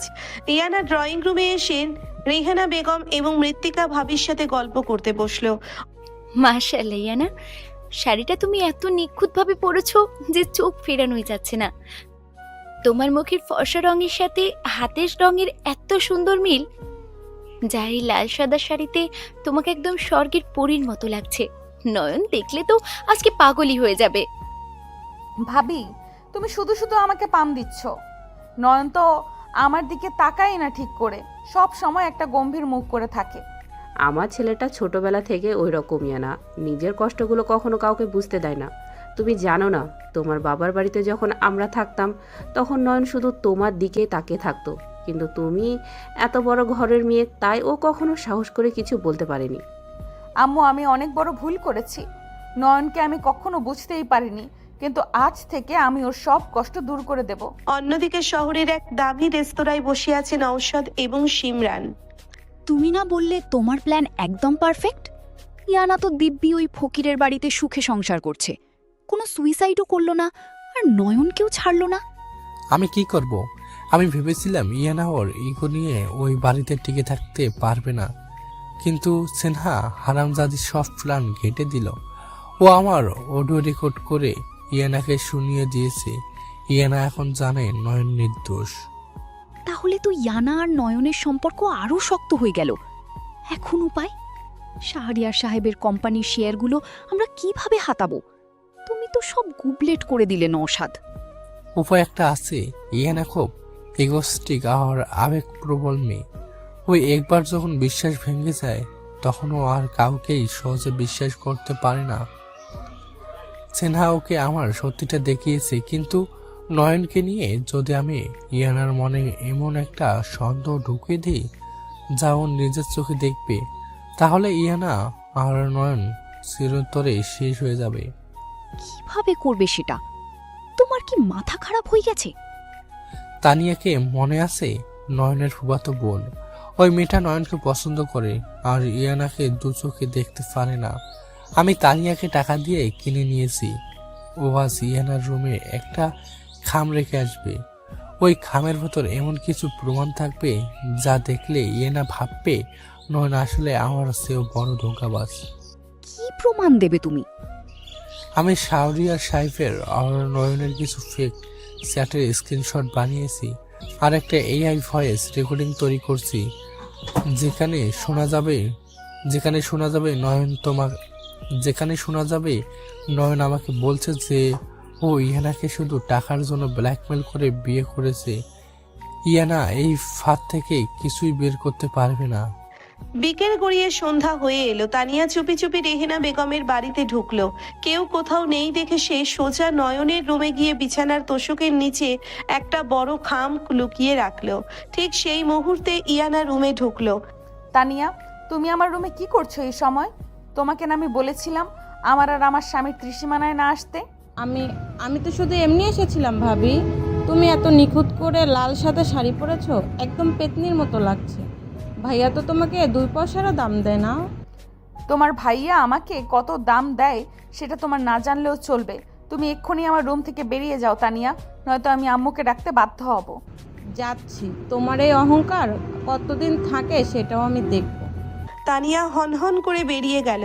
ইয়ানা বিছানাটা ঠিক করতে গেল। হঠাৎ তোশকের নিচে শক্ত কিছু একটা অনুভব করলো সে। তোশকটা একটু উঁচু করতেই একটা খাকি রঙের বড় খাম দেখতে পেল। খামের ওপর কোনো নাম লেখা নেই। এটা আবার কি? তানিয়াকে এই খামটা লুকিয়ে রাখতেই আমার রুমে ঢুকেছিল? কিন্তু এর ভেতরে কি থাকতে পারে? সকালে বিছানা গোছানোর সময় তো এটা ছিল না। ইয়ানা কাঁপা কাঁপা হাতে খামটা খুলল। ভেতরে কিছু ব্যাংকের স্টেটমেন্ট, কয়েকটা স্ক্রিনশট, প্রিন্ট করা কাগজ আর একটা পেন ড্রাইভ। ইয়ানা প্রথমে স্ক্রিনশটগুলো হাতে নিল। এগুলো নয়নের ফোন থেকে শাহরিয়ার সাহেবের হোয়াটসঅ্যাপে করা চ্যাটের স্ক্রিনশট। ইয়ানা জোরে জোরে কাগজগুলো পড়তে শুরু করলো। এখানে নয়নের মেসেজ দেখা যাচ্ছে। নয়ন খালুকে মেসেজ দিয়েছে, খালু আপনার মেয়ের ওই নোংরা ভিডিও আমার কাছে আছে। আপনি যদি চান ভিডিওটা ইন্টারনেটে না আসুক, তবে ইয়ানাকে আমার সাথে বিয়ে দিতে হবে, আর আপনার কোম্পানির 50% শেয়ার আমার নামে লিখে দিতে হবে। এটা কি দেখছি আমি? এর নিচে আব্বুর রিপ্লাই লেখা, তুই এত বড় বেঈমান নয়ন, তুই আমার ঘরে থেকে আমার মেয়ের এত বড় সর্বনাশ করলি। আমি তোকে টাকা দিচ্ছি, তুই ভিডিও ডিলিট কর। তার নিচে আবার নয়নের মেসেজ, টাকায় হবে না খালু, আমাকে বিয়ে দিতেই হবে। আমি ইয়ানাকে বিয়ে করে ওকে রাস্তার ভিখারি বানাবো, আর আপনি যদি মুখ খোলেন তবে ভিডিওটা পুরো দুনিয়া দেখবে। না না, এটা হতে পারে না, নয়ন এমন হতেই পারে না। স্নেহা তো বললো নওশাদ চক্রান্ত করেছে, তাহলে এই চ্যাটগুলো কিসের? ইয়ানার মাথার ভেতর যেন বাজ পড়তে লাগলো। সে দ্রুত ব্যাংকের স্টেটমেন্টগুলো দেখলো। সেখানে স্পষ্ট লেখা আছে বিয়ের পরদিন শাহরিয়ার সাহেবের অ্যাকাউন্ট থেকে নয়নের অ্যাকাউন্টে 5 কোটি টাকা ট্রান্সফার হয়েছে। ইয়ানা পাগলের মতো পেন ড্রাইভটা নিয়ে তার ল্যাপটপে লাগালো। সেখানে একটি ভয়েস রেকর্ডিং। ইয়ানা সেটা প্লে করলো। রেকর্ডিং থেকে নয়ন আর নওশাদের গলা ভেসে এলো। কিরে নয়ন, তুই তো বাজিবাদ করে দিলি। আমি জুসে ঔষধ মেশালাম আর তুই সেই সুযোগে ভিডিও বানিয়ে ব্ল্যাকমেল করে ইয়ানাকে বিয়ে করে নিলি। হা হা হা। আরে ভাই, গরিব হয়ে আর কতদিন থাকবো? ইয়ানার মতো অহংকারী মেয়েকে আমার এমনিতেও সহ্য হয় না। ওকে বিয়ে করে ওর বাবার সব সম্পত্তি হাতিয়ে নেওয়াই আমার মূল লক্ষ্য। ও তো ভাবছে আমি ওকে বাঁচিয়েছি। বোকা মেয়েটা এখন আমার প্রেমের জালে হাবুডুবু খাচ্ছে। আহ নয়ন, তুই এত বড় শয়তান, তুই আমাকে বিক্রি করে দিয়েছিস। অডিওটা শোনার পর ইয়ানার ল্যাপটপটা হাত থেকে ছিটকে ফ্লোরে পড়ে গেল। তার চোখের সামনে পুরো পৃথিবীটা যেন ঘুরতে শুরু করেছে। তার মানে নয়ন আর নওশাদ মিলে এই গেমটা খেলেছে। নয়ন তার বাবার কাছ থেকে 5 কোটি টাকা ব্ল্যাকমেল করে নিয়েছে। কাল রাতে সেই চোখের জল, সেই ভালোবাসা সব মিথ্যা। ইয়ানা চিৎকার করে নিজের চুল খামচে ধরলো। তার বুকের ভেতরটা যেন কেউ ধারালো করাত দিয়ে চিরে দিচ্ছে। রাত 8টা। নয়ন খুশি মনে বাড়িতে ঢুকলো। তার হাতে বেলি ফুলের একটি সুন্দর গাজরা আর ইয়ানার জন্য একটা ছোট্ট গিফট বক্স। সে হাসি মুখে নিজের রুমের দিকে পা বাড়ালো। ইয়ানা দেখুন আমি আপনার জন্য কি এনেছি। আপনি কোথায়? তুই আর এক পাও সামনে আসবি না নয়ন, তুই একটা বেঈমান, তুই নওশাদের চেয়েও জঘন্য একটা জানোয়ার। ইয়ানা কি হয়েছে? আপনি কাঁদছেন কেন? পুরো ঘরে জিনিসপত্র এভাবে ছড়িয়ে ছিটিয়ে আছে কেন? আর আপনি আমাকে তুই করে বলছেন কেন? আমি কি করেছি? সকালে তো সব ঠিক ছিল। সকালে সব ঠিক ছিল কারণ সকালে আমি তোর আসল রূপটা দেখতে পাইনি। আমি ভেবেছিলাম তুই একটা দেবতা যে নিজের সম্মান বিকিয়ে দিয়ে আমাকে বাঁচিয়েছে। আমি তোর জন্য নিখুঁত করে শাড়িটা পরেছি, তোর অপেক্ষায় বসেছিলাম, কিন্তু তুই তো একটা শয়তান যে আমার বাবার দুর্বলতার সুযোগ নিয়ে 5 কোটি টাকা আর আমাকে ব্ল্যাকমেইল করে বিয়ে করেছে। ব্ল্যাকমেইল? 5 কোটি টাকা? আপনি এসব কি আজে বাজে বকছেন? ইয়ানা, কে বলেছে আপনাকে এসব কথা? আপনি আমাকে এতটা জঘন্য ভাবছেন কিভাবে? আমাকে কেউ বলেনি, প্রমাণ আমার চোখের সামনে। এই দেখ তোর নোংরামের প্রমাণ। তুই কি ভেবেছিস আমি সারা জীবন তোর এই মিথ্যার জালে আটকে থাকবো? ইয়ানা খাম থেকে সেই কাগজগুলো বের করে নয়নের মুখের উপর ছুঁড়ে মারলো। কাগজগুলো হাওয়ায় উড়ে সারা ঘরে ছড়িয়ে পড়লো। নয়ন নিচু হয়ে একটা কাগজ হাতে নিল। সেখানে তার আর শাহরিয়ার সাহেবের চ্যাট প্রিন্ট করা। সে ব্যাংকের স্টেটমেন্টটাও দেখলো। নয়নের তীক্ষ্ণ বুদ্ধি বুঝতে 1 সেকেন্ডও সময় নিল না যে এটা নওশাদেরই কোনো নতুন চাল। ইয়ানা, আপনি এই বানানো কাগজগুলো বিশ্বাস করলেন? আপনি একবারও ভাবলেন না যে আমি এমন কোনো কাজ করতে পারি কিনা? এই সামান্য কাগজগুলো আপনার আর আমার বিশ্বাসের মাঝে দেয়াল তুলে দিল। তুই চুপ করবি? একদম চুপ। ওই ল্যাপটপে থাকা অডিওটা আমি নিজের কানে শুনেছি, যেখানে তুই আর নওশাদ মিলে হাসাহাসি করছিলি আমাকে নিয়ে। তুই নিজের মুখে বলেছিলি তুই আমার বাবার সম্পত্তি হাতানোর জন্য আমাকে বিয়ে করেছিস। তোদের দুজনের কথোপকথন আমি শুনেছি। অডিও?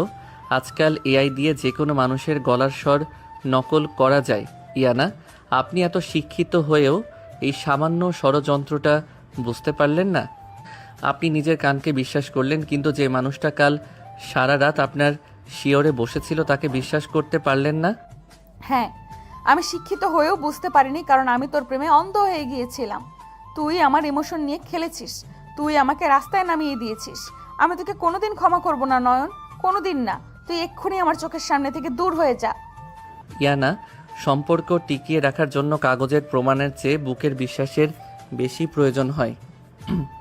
আপনি কাল রাতে আমাকে বিশ্বাস করেছিলেন কারণ আপনার মন সায় দিয়েছিল, আর আজ আপনি আমাকে অবিশ্বাস করছেন কারণ আপনার চোখের সামনের মিথ্যা কাগজগুলো আপনাকে বাধ্য করছে। আমি আপনাকে বলেছিলাম আমি নওশাদের মতো ধোঁকাবাজ নই। তোর ফিলোসফি নিজের কাছে রাখ। তুই একটা লোভী আর নীচ মানসিকতার ছেলে। আমার বাবা ঠিকই বলেছিল, তুই আমাদের বাড়িতে পালিত একটা কুকুর ছাড়া আর কিছুই নোস। তুই একটা বেঈমান কুকুর। আমি কখনো আপনার বাবার সম্পত্তির লোভ করিনি ইয়ানা। আমি শুধু আপনাকে ভালোবেসেছিলাম। আমি ভেবেছিলাম আমার ভালোবাসা দিয়ে আমি আপনার সব ক্ষত সারিয়ে তুলব, কিন্তু আমি ভুলে গিয়েছিলাম কাঁচ একবার ভেঙে গেলে সেটা জোড়া লাগানো যায়, কিন্তু বিশ্বাস একবার ভেঙে গেলে সেটা আর জোড়া লাগে না। আপনি আমাকে কুকুর বললেন? ঠিক আছে ইয়ানা, আমি যাচ্ছি। তোর এই নোংরামি আর ভালো লাগছে না, তুই বেরিয়ে যা এখান থেকে, আর কোনোদিন আমার সামনে আসবি না। আমি যাচ্ছি, আপনি শান্ত হন। আমি আর কখনো আপনার জীবনে ফিরে আসব না, আপনাকে বিরক্তও করব না। ভালো থাকবেন, আমার প্রথম আর শেষ ভালোবাসা। নয়ন আর একবারও ইয়ানার দিকে ফিরে তাকালো না। সে ফ্লোরে পড়ে থাকা বেলি ফুলের গাজরাটা তুলে নীরবে টেবিলের ওপর রেখে ধীর পায়ে রুম থেকে বেরিয়ে গেল। রেহিনা বেগম ড্রয়িং রুমে বসে সব শুনছিলেন। নয়ন তার মায়ের সামনে গিয়ে দাঁড়ালো। আম্মু, আমি হেরে গেছি, আমার ভালোবাসা হেরে গেছে। আমি আর এই বাড়িতে থাকতে পারবো না, আমি অনেক দূরে চলে যাচ্ছি আম্মু। কোথায় যাবি তুই এ রাতে? আর এই মেয়েটা না বুঝে তোকে ভুল বুঝলো, ষড়যন্ত্রের শিকার হলো, আর তুই পালিয়ে যাচ্ছিস? আমি পালাচ্ছি না আম্মু, আমি শুধু নিজেকে গুটিয়ে নিচ্ছি। যে চোখে আমি দেবতার সম্মান পেয়েছিলাম, সেই চোখে আজ আমি কুকুরের চেয়েও অধম। আমাকে যেতে দাও আম্মু, আমি আর এখানে এক মুহূর্ত থাকতে পারবো না। নয়ন বাড়ি থেকে বেরিয়ে রাতের অন্ধকারে বিলীন হয়ে গেল। বাইরে তখন টিপ টিপ করে বৃষ্টি শুরু হয়েছে। নয়ন চলে যাওয়ার পর ইয়ানা রাগে ক্ষোভে ঘরের জিনিসপত্র আছাড় মারতে শুরু করলো। সে নয়নের বইয়ের তাকটা ধরে সজোরে টান দিল। তাকের ওপর থেকে বইগুলো হুড়মুড় করে ফ্লোরে পড়ে গেল। বইয়ের সাথে ভারী একটা কাঠের বক্সও নিচে পড়ে ভেঙে গেল। বাক্সটা ভাঙতেই ভেতর থেকে একটা পুরনো লাল মলাটের ডায়েরি বেরিয়ে এলো। ইয়ানা ডায়েরিটা হাতে তুলে নিল। ডায়েরিটা খুলতেই দেখি প্রথম পাতায় বড় বড় করে লেখা, আমার ইয়ানা আপু। আমার হাত কাঁপছে। নয়ন লিখেছে, আজ ইয়ানা আপু কাশফুল বনে লাল সাদা শাড়ি পরে এসেছিল। আপুর হাতে একটা পাম্পাস ঘাস ছিল। ফর্সা নিখুঁত মুখের দিকে মিলিয়ে ওর হাতের ত্বকও যেন একদম নিখুঁত ফর্সা লাগছিল। শাড়ির কুচি আর আঁচলের ভাঁজগুলো একদম নিখুঁতভাবে বসানো ছিল। ওকে ঠিক পরীর মতো লাগছিল। আমি দূর থেকে ওর ছবি তুলেছি। আপু তো আমাকে ছোট ভাই ভাবে, তাই ওকে কখনো বলতে পারবো না যে আমি ওকে কতটা ভালোবাসি। আল্লাহ যেন আপুকে সারা জীবন হাসি খুশি রাখেন। এটা কি লেখা? নয়ন আমাকে এত আগে থেকে ভালোবাসে। আর আমি আরও পাতা উল্টালাম। এখানে লেখা, আপু আজ নওশাদ ভাইকে বিয়ে করার কথা বলল। আমার বুকটা ফেটে যাচ্ছিল। আমি জানি নওশাদ ভাই ভালো মানুষ না, ওর চোখের ভাষা সুবিধার না, কিন্তু আপু ওকে ভালোবাসে। আপুর হাসি মুখের জন্য আমি নিজের ভালোবাসাকে কবর দিয়ে দিলাম। আপু সুখে থাকলেই আমার সুখ। আমি ডুকরে কেঁদে উঠলাম। ডায়েরির শেষের পাতাটায় কালের লেখাগুলো জায়গায় জায়গায় লেপ্টে আছে। নয়ন লিখেছে, আজ জানতে পারলাম নওশাদ আপুর একটা খারাপ ভিডিও বানিয়েছে এআই দিয়ে। আমি তো গরিব, আমার তো ক্ষমতা নেই ওই শয়তানটাকে আটকানোর, কিন্তু আমি আমার আপুর সম্মান এইভাবে নষ্ট হতে দেব না। কাল আমি সব দোষ নিজের ঘাড়ে নেব। সবাই আমাকে ঘৃণা করবে, আপু আমাকে ঘৃণা করবে, কিন্তু আপু তো বেঁচে যাবে।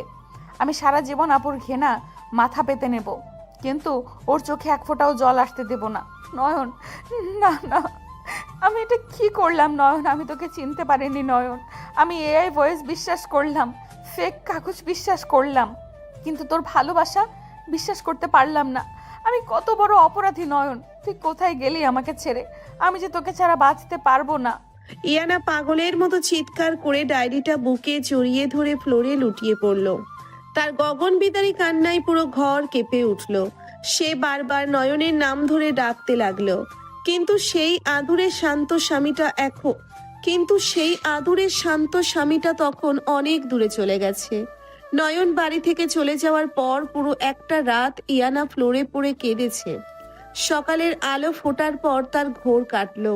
সে ডায়েরিটা বুকে চেপে ধরে পাগলের মতো ড্রয়িং রুমে ছুটে এলো। রেহেনা বেগম সোফায় বসে তসবিহ পড়ছিলেন। ইয়ানাকে উস্কো খুস্কো চুলে লাল চোখে কাঁদতে দেখে তিনি দীর্ঘশ্বাস ফেললেন। আম্মু, নয়ন কোথায়? ও তো রাতে ফেরেনি। ও কোথায় গেছে আম্মু? প্লিজ আমাকে বলুন, আমি ওর কাছে যাব। আমি ওর পায়ে ধরে ক্ষমা চাইবো। ক্ষমা চাইবে? কার কাছে ক্ষমা চাইবে ইয়ানা? যে কুকুরটার ছুঁড়ে দেওয়া উচ্ছিষ্ট আজ তোমার বাবার সম্মান বাঁচাতে আছে সে কুকুরের কাছে, নাকি যে শয়তানটা তোমার বাবার কোম্পানি হাতানোর জন্য তোমাকে ব্ল্যাকমেল করে বিয়ে করেছে তার কাছে? আম্মু প্লিজ আমাকে আর লজ্জা দেবেন না। আমি বুঝতে পারিনি আম্মু, আমি তানিয়ার কথায় আর নওশাদের ওই ভুয়া প্রমাণ দেখে অন্ধ হয়ে গিয়েছিলাম। আমার নয়নকে দেবতার মতো, আমার নয়ন তো দেবতার মতো। ও আমার শেষ সম্মান বাঁচাতে গিয়ে নিজের জীবন শেষ করে দিয়েছে, আর আমি ওকে। আম্মু প্লিজ বলুন ও কোথায়? আমি জানি না নয়ন কোথায়। ও কাল রাতে শুধু বলেছিল ও হেরে গেছে, ও 12 বছরের জমানো ভালোবাসা হেরে গেছে। তুমি তো বড় ঘরের মেয়েই আনা, তুমি তো প্রমাণের ওপর ভিত্তি করে সম্পর্ক তৈরি করো। আজ যখন প্রমাণ মিথ্যে প্রমাণিত হলো, তখন তোমার মনে ভালোবাসা উথলে পড়ছে। বিশ্বাস ছাড়া ভালোবাসা টিকে না ইয়ানা। আমি আমার ভুল শোধরাতে চাই আম্মু। আমি আমার স্বামীকে ফিরিয়ে আনতে চাই। ও যেখানেই থাকুক আমি ওকে খুঁজে বের করবই। ইয়ানা ছুটে নিজের ঘরে গেল। সে নয়নের নম্বরে বারবার কল করতে লাগলো, কিন্তু ফোন বন্ধ। সে স্নেহার কাছেও গেল, নয়নের বন্ধুদের কাছে খোঁজ নিল, কিন্তু কেউ বলতে পারলো না নয়ন কোথায় গেছে। এমনকি রেহেনা বেগমও ইয়ানার সাথে স্বাভাবিক কথা বলা বন্ধ করে দিলেন। ইয়ানার জীবন থেকে নয়ন যেন হাওয়ায় মিলিয়ে গেল। দেখতে দেখতে 3টি মাস কেটে গেল। এই 3 মাসে ইয়ানা পুরোপুরি বদলে গেছে। তার সেই অহংকার, জেদ সব যেন নয়নের সাথে সাথেই হারিয়ে গেছে। সে সারাদিন শুধু নয়নের ঘরে বসে থাকে, নয়নের ডায়েরি পড়ে আর কাঁদে। আর এদিকে শাহরিয়ার সাহেবের কোম্পানিতে ভয়াবহ ধস নেমেছে। নওশাদ আর শিমরান মিলে কোম্পানির ভেতর থেকে এমন এক জালিয়াতি করেছে যে শাহরিয়ার সাহেবের কোম্পানি আজ দেউলিয়া হওয়ার পথে। শাহরিয়ার সাহেবের বাড়ির ড্রয়িং রুমে আজ থমথমে পরিবেশ। শাহরিয়ার সাহেব মাথায় হাত দিয়ে বসে আছেন, আফরোজা বেগম কাঁদছেন। এখন কি হবে শাহরিয়ার? আমাদের তো সব শেষ। ওই নওশাদ শয়তানটা আমাদের পথে বসিয়ে দিল। আমি কিছুই বুঝতে পারছি না আফরোজা। নওশাদ কোম্পানির এত বড় ক্ষতি করবে আমি স্বপ্নেও ভাবিনি। ব্যাংক আমাদের সব প্রপার্টি বাজেয়াপ্ত করার নোটিশ পাঠিয়েছে। আজ বিকেলের মধ্যে যদি আমরা 50 কোটি টাকা ব্যাংকে জমা না দেই, তাহলে আমাদের এই বাড়িটাও নিলামে উঠবে। ঠিক সেই মুহূর্তে ইয়ানা সেই বাড়িতে প্রবেশ করলো। ইয়ানার পরনে একটি সাধারণ সুতির 3 পিস, চোখের নিচে কালি। তাকে দেখে শাহরিয়ার সাহেব আরো রেগে গেলেন।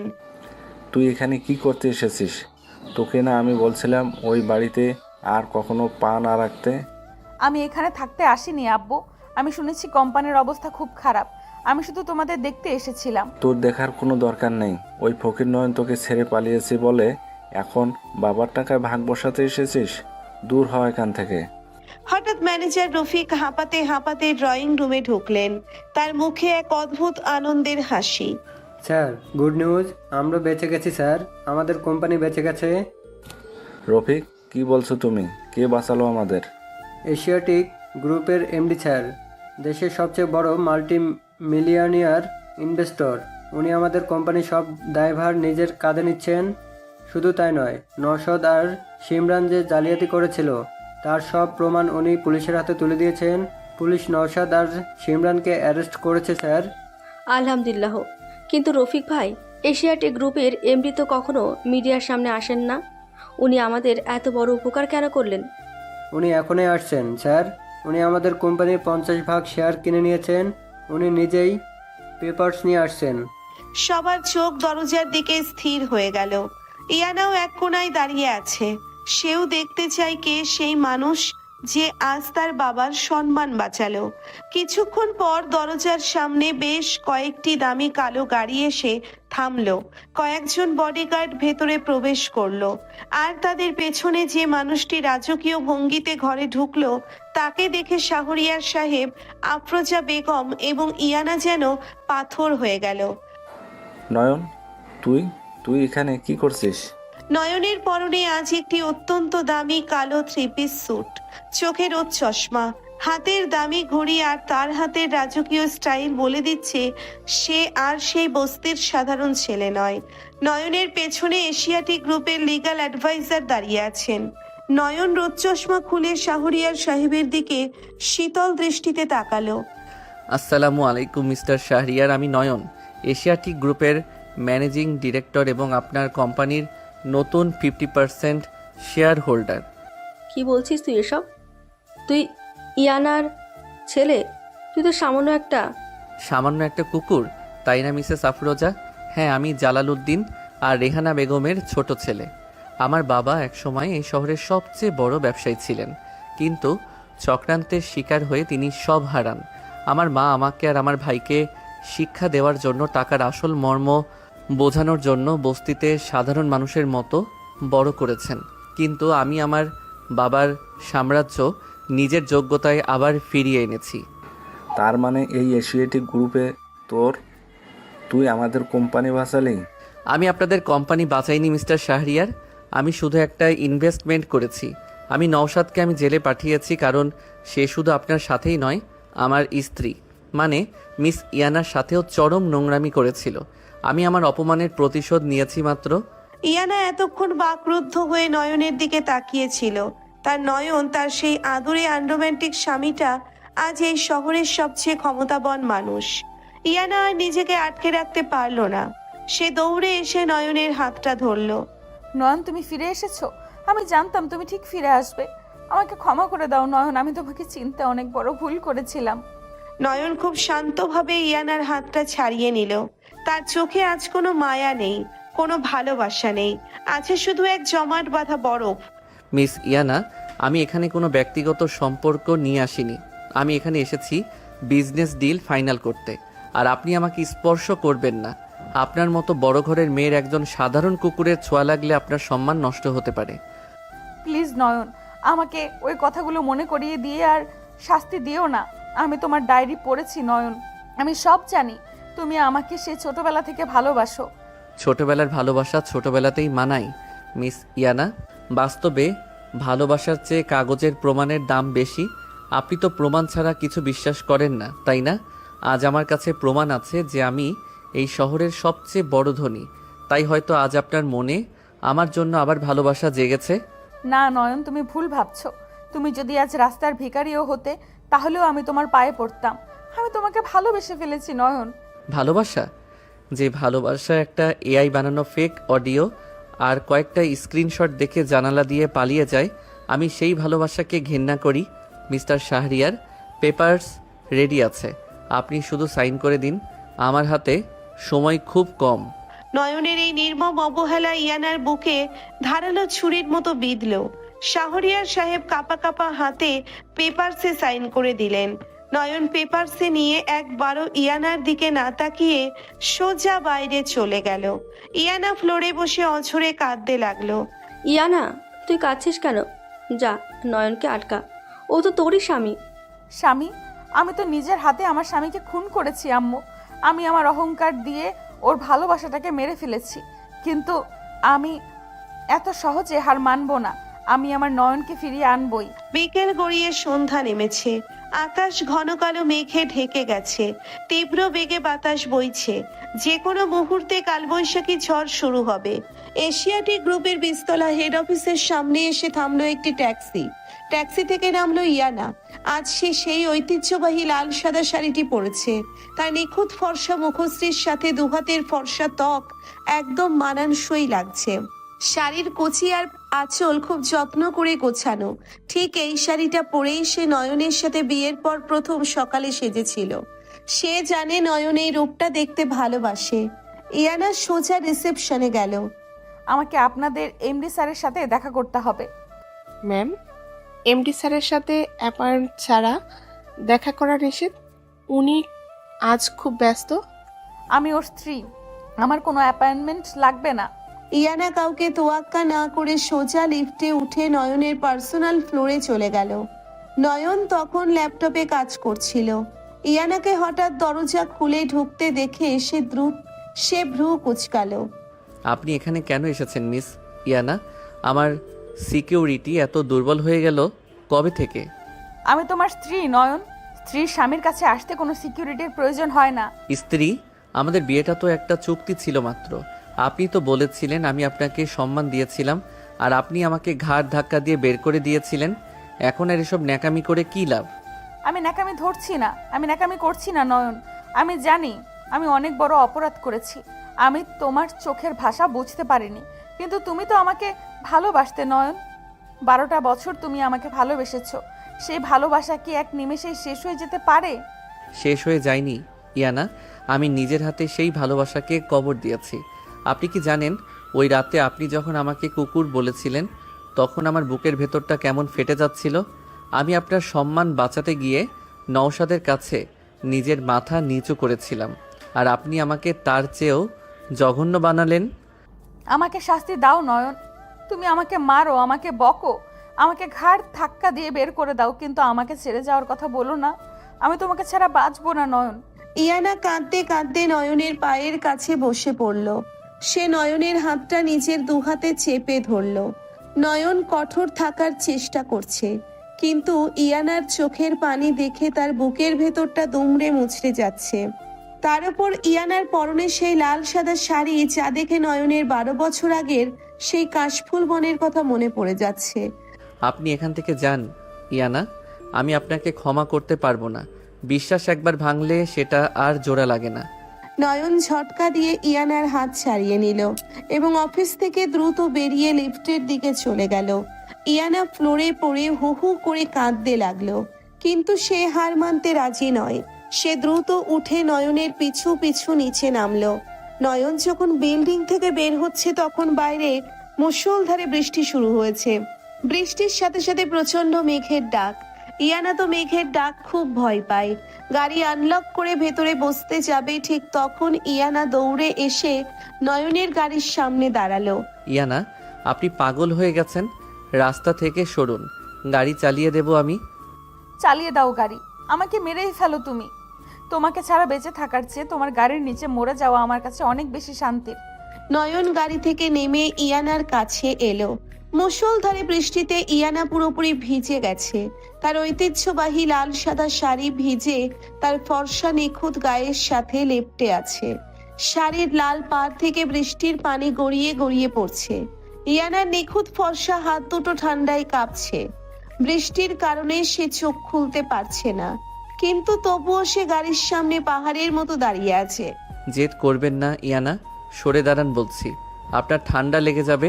লাগুক ঠান্ডা, জ্বর আসুক, আমি এই বৃষ্টিতে ভিজে মরে যাব। তবু তুমি আমাকে ক্ষমা না করা পর্যন্ত আমি এখান থেকে এক পাও নড়বো না। কেন করছেন এমন? আপনি তো আমাকে ঘেন্না করেন, আমি তো আপনার লেভেলের মানুষ নই। হ্যাঁ, আমি ঘেন্না করি। আমি ঘেন্না করি আমার নিজের অহংকারকে। আমি ঘেন্না করি আমার সেই বোকা রূপটাকে, যে রূপটা তোমার নীরব ভালোবাসাকে বুঝতে পারেনি। নয়ন, তুমি তো বলেছিলে আমি তোমার দায়িত্ব। আমি মেঘের ডাকে ভয় পেলে তুমি তো আমাকে বুকে জড়িয়ে সারা রাত জেগে থাকতে। আজ এত জোরে বাজ পড়ছে, তোমার কি একটু কষ্ট হচ্ছে না আমাকে এইভাবে দেখতে? হঠাৎ বিকট শব্দে একটি বাজ পড়ল। ইয়ানা ভয়ে চিৎকার করে কানে হাত দিল। নয়ন আর নিজেকে ধরে রাখতে পারল না। তার সমস্ত রাগ, অভিমান, জেদ যেন ওই বৃষ্টির পানিতে ধুয়ে মুছে গেল। সে দৌড়ে গিয়ে ইয়ানাকে সজোরে নিজের বুকের ভেতর টেনে নিল। ইয়ানা নয়নের শার্ট খামচে ধরে তার বুকে মুখ লুকালো। আপনি খুব স্বার্থপর ইয়ানা। আপনি জানেন আপনি মেঘ ভয় পেলে আমি ঠিক থাকতে পারি না, তাও আপনি এই ঝড় বৃষ্টির মধ্যে জেদ করে দাঁড়িয়ে আছেন। তুমি তার চেয়েও বেশি পাষাণ নয়ন। তুমি আমাকে এত কষ্ট দিচ্ছিলে। ইয়ানা ডুকরে কেঁদে নয়নের বুকে মাথা রাখলো। নয়ন তার দুই বলিষ্ঠ হাত দিয়ে ইয়ানাকে এমন ভাবে জড়িয়ে ধরলো যেন সে পুরো পৃথিবী থেকে ইয়ানাকে আড়াল করে নিতে চাইছে। আমি পাষাণ নই ইয়ানা, আমি শুধু ভয় পাচ্ছিলাম। আমি ভয় পাচ্ছিলাম যদি আবার আপনি আমাকে ভুল বোঝেন, যদি আবার আমাকে ছেড়ে চলে যান, আমি ওই কষ্টটা দ্বিতীয়বার সহ্য করতে পারতাম না। আমি আর কখনো যাব না নয়ন। আমি তোমার ডায়েরির ওই কাশফুল বনের ইয়ানা হয়ে সারা জীবন তোমার বুকে থাকতে চাই। তুমি আমাকে ক্ষমা করেছো নয়ন?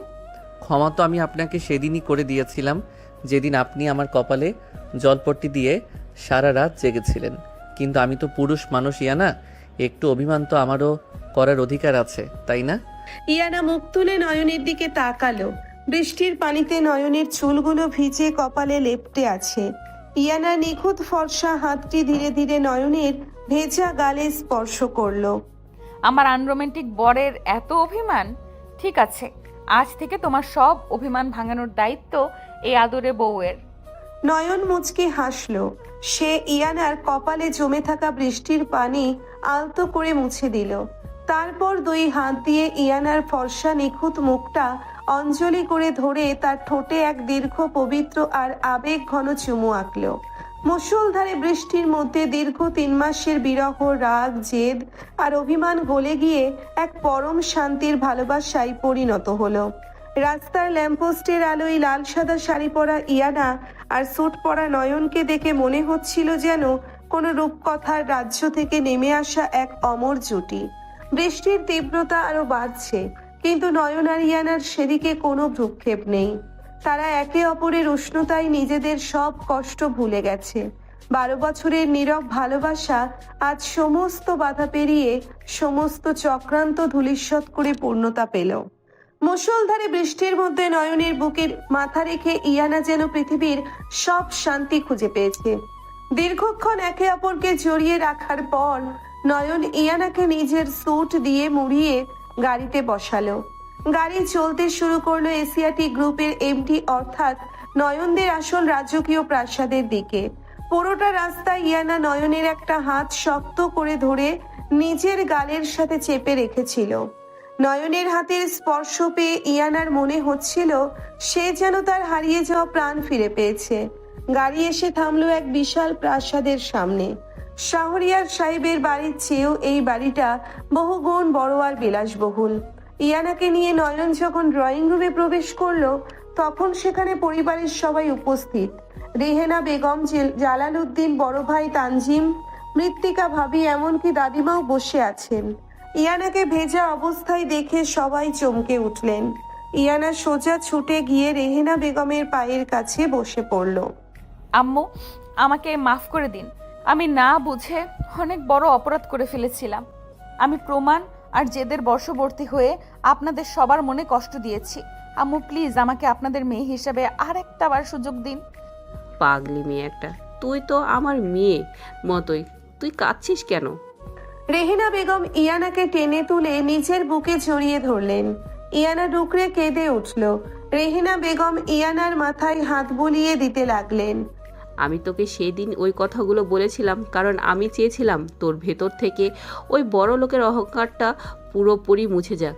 তুই যে বুঝতে পেরেছিস সেই সম্পর্কের ভিত্তিটা টাকা বা প্রমাণ নয়, সম্পর্কের ভিত্তি হলো বিশ্বাস। আমি জানতাম তুই আমার ছেলেকে ঠিকই ফিরিয়ে আনবি। এই ইয়ানা, তুমি এত বৃষ্টিতে ভিজছো কেন? এক্ষুনি জ্বর চলে আসবে তো। জলদি চলো আমার সাথে, গা মুছে ফ্রেশ হয়ে নেবে। নয়ন, তুইও যা। মৃত্তিকা ভাবি ইয়ানাকে নিয়ে একটি বিশাল সুসজ্জিত বেডরুমে গেলেন। ইয়ানা ফ্রেশ হয়ে তার সেই নিখুঁতভাবে জড়ানো লাল সাদা ট্র্যাডিশনাল শাড়িটা আবার পরল। শাড়ির কুচি আর আঁচল এত সুন্দরভাবে সেট করা যে তাকে সত্যিই কোনো দেবীর মতো লাগছিল। তার ফর্সা নিখুঁত মুখশ্রীর সাথে দুহাতের ফর্সা ত্বকের অদ্ভুত সুন্দর মিল আজ যেন আরো বেশি মোহনীয় হয়ে উঠেছে। ইয়ানা ড্রয়িং রুমে ফিরে আসতেই দেখলো সেখানে এক থমথমে পরিবেশ। শাহরিয়ার সাহেব, আফরোজা বেগম, স্নেহা, আবির এবং ফুপু রুকসানা ও তার মেয়ে তানিয়াও সেখানে উপস্থিত। আর তাদের মাঝখানে মাথা নিচু করে দাঁড়িয়ে আছে নওশাদ এবং সিমরান। তাদের পাশে দাঁড়িয়ে আছেন ইন্সপেক্টর শফিক। খালু, আপনারা সবাই বসুন।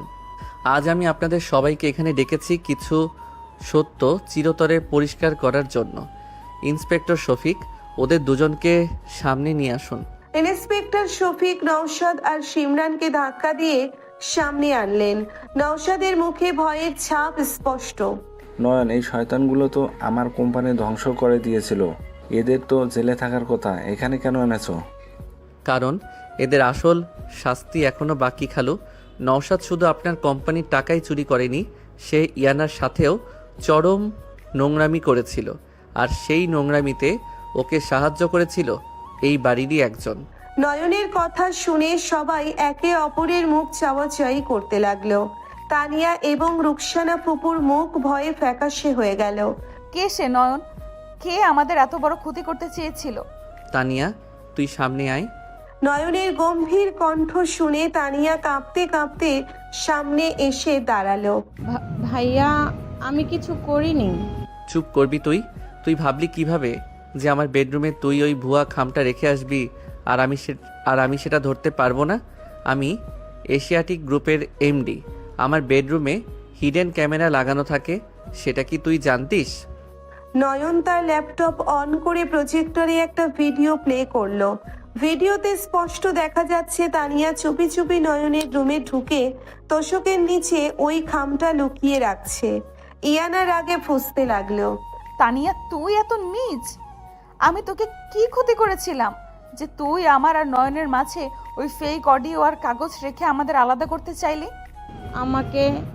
আমাকে ফুফু আর নওশাদ ভাই টাকা দিয়েছিল। ভাবি আমি ফুফুর কথাই।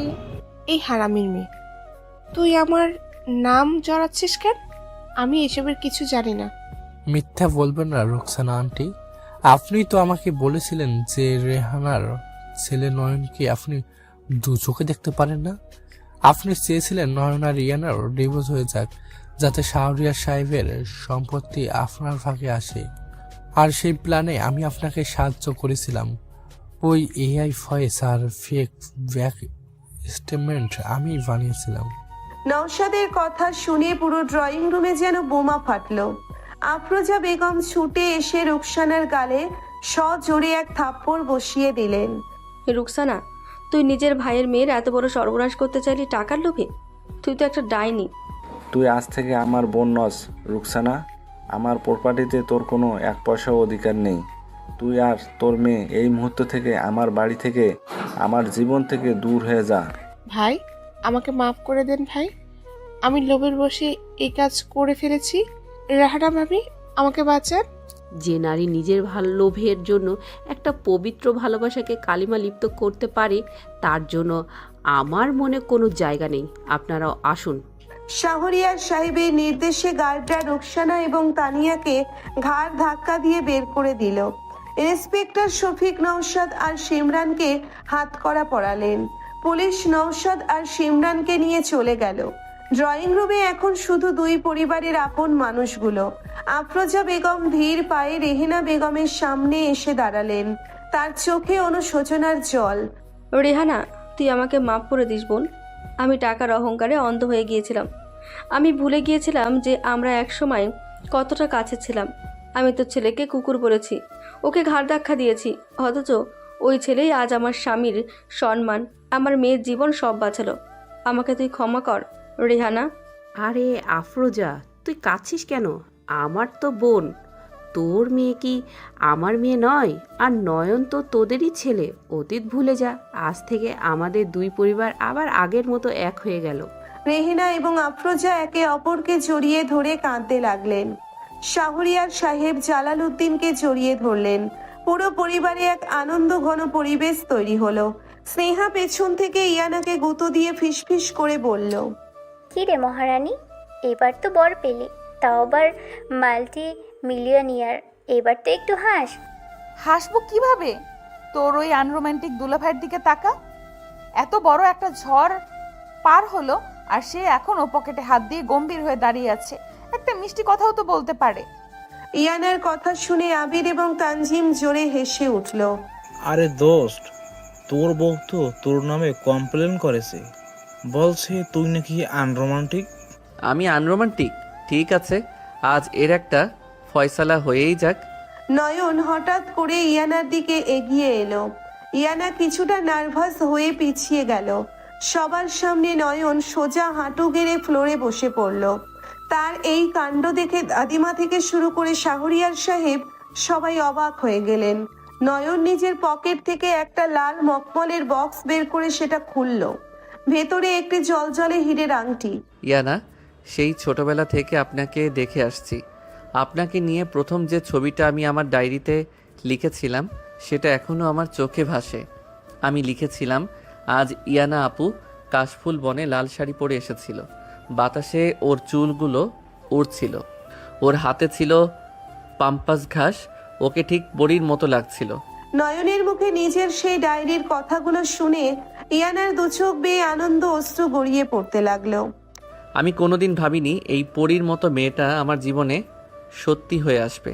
পরিস্থিতি আমাদের বিয়ে দিয়ে বাধ্য করেছিল ঠিকই, কিন্তু আমি কখনো আপনাকে আমার অধিকারের শেকলে বাঁধতে চাইনি। আজ যখন আমাদের মাঝে আর কোনো মিথ্যার দেয়াল নেই, কোনো ভুল বোঝাবুঝি নেই, আমি সবার সামনে আপনাকে আমার জীবনের সবচেয়ে বড় সত্যি হিসেবে মেনে নিতে চাই। নয়ন ইয়ানার দিকে আংটিটা বাড়িয়ে দিয়ে এক অদ্ভুত মায়াবী কণ্ঠে বলল, মিস ইয়ানা, বয়সে ছোট হলেও ভালোবাসায় আমি আপনার চেয়ে অনেক বড়। আপনি কি এই আনরোমান্টিক, জেদি আর আপনাকে পাগলের মতো ভালোবাসার ছেলেটার আদুরে বউ হয়ে সারা জীবন আমার বুকে মাথা রেখে ঘুমাতে রাজি আছেন? না। ইয়ানার না শুনে সবাই আটকে উঠল। নয়ন অবাক হয়ে তাকালো। ইয়ানা ঠোঁট টিপে হেসে চোখের জল মুছে ফেলল। আমি শুধু তোমার বুকে মাথা রেখে ঘুমাতে রাজি নই, আমি তোমার সাথে ঝগড়া করতে, তোমার উপর অধিকার খাটাতে আর তোমার ওই গম্ভীর মুখটা সারা জীবন দেখতে রাজি। কবুল কবুল কবুল। ইয়ানার কথাগুলো শুনে পুরো বাড়ি হাসিতে ফেটে পড়ল। নয়ন ইয়ানার ফর্সা নিখুঁত আঙ্গুলে হীরের আংটি পরিয়ে দিল। তারপর উঠে দাঁড়িয়ে ইয়ানাকে সজোরে নিজের বুকের ভেতর জড়িয়ে দিল।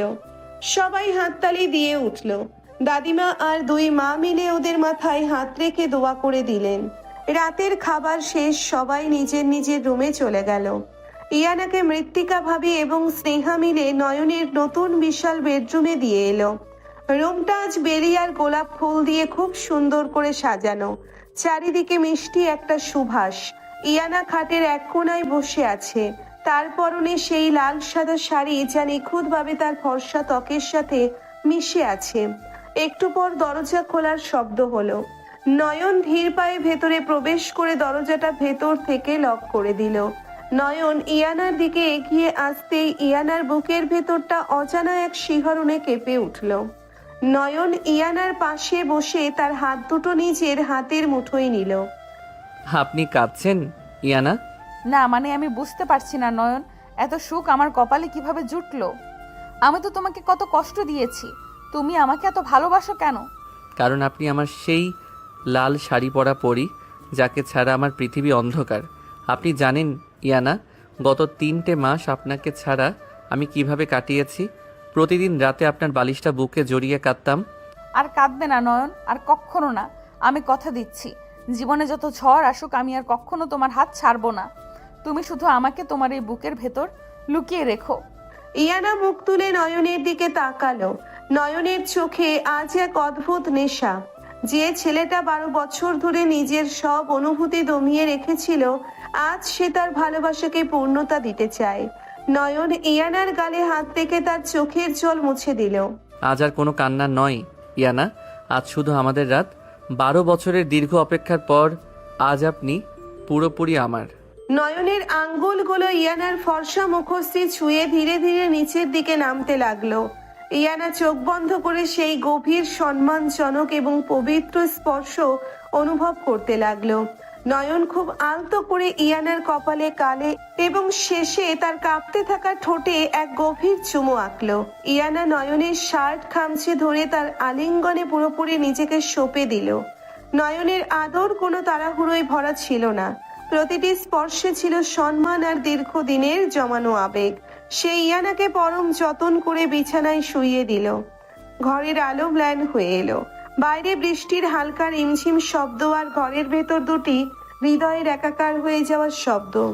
ইয়ানার সব অভিমান, সব কষ্ট আজ নয়নের এই ধীর, শান্ত আর গভীর ভালোবাসার কাছে সম্পূর্ণ ধরা দিল। 12 বছরের সেই নীরব প্রেমিক আজ তার খালাতো সিনিয়র বোনকে তার জীবনের সবচেয়ে আদুরে বউ বানিয়ে নিল। একটি মিষ্টি, স্নিগ্ধ আর আবেগময় ভালোবাসার চিরস্থায়ী বসন্ত শুরু হলো তাদের জীবনে।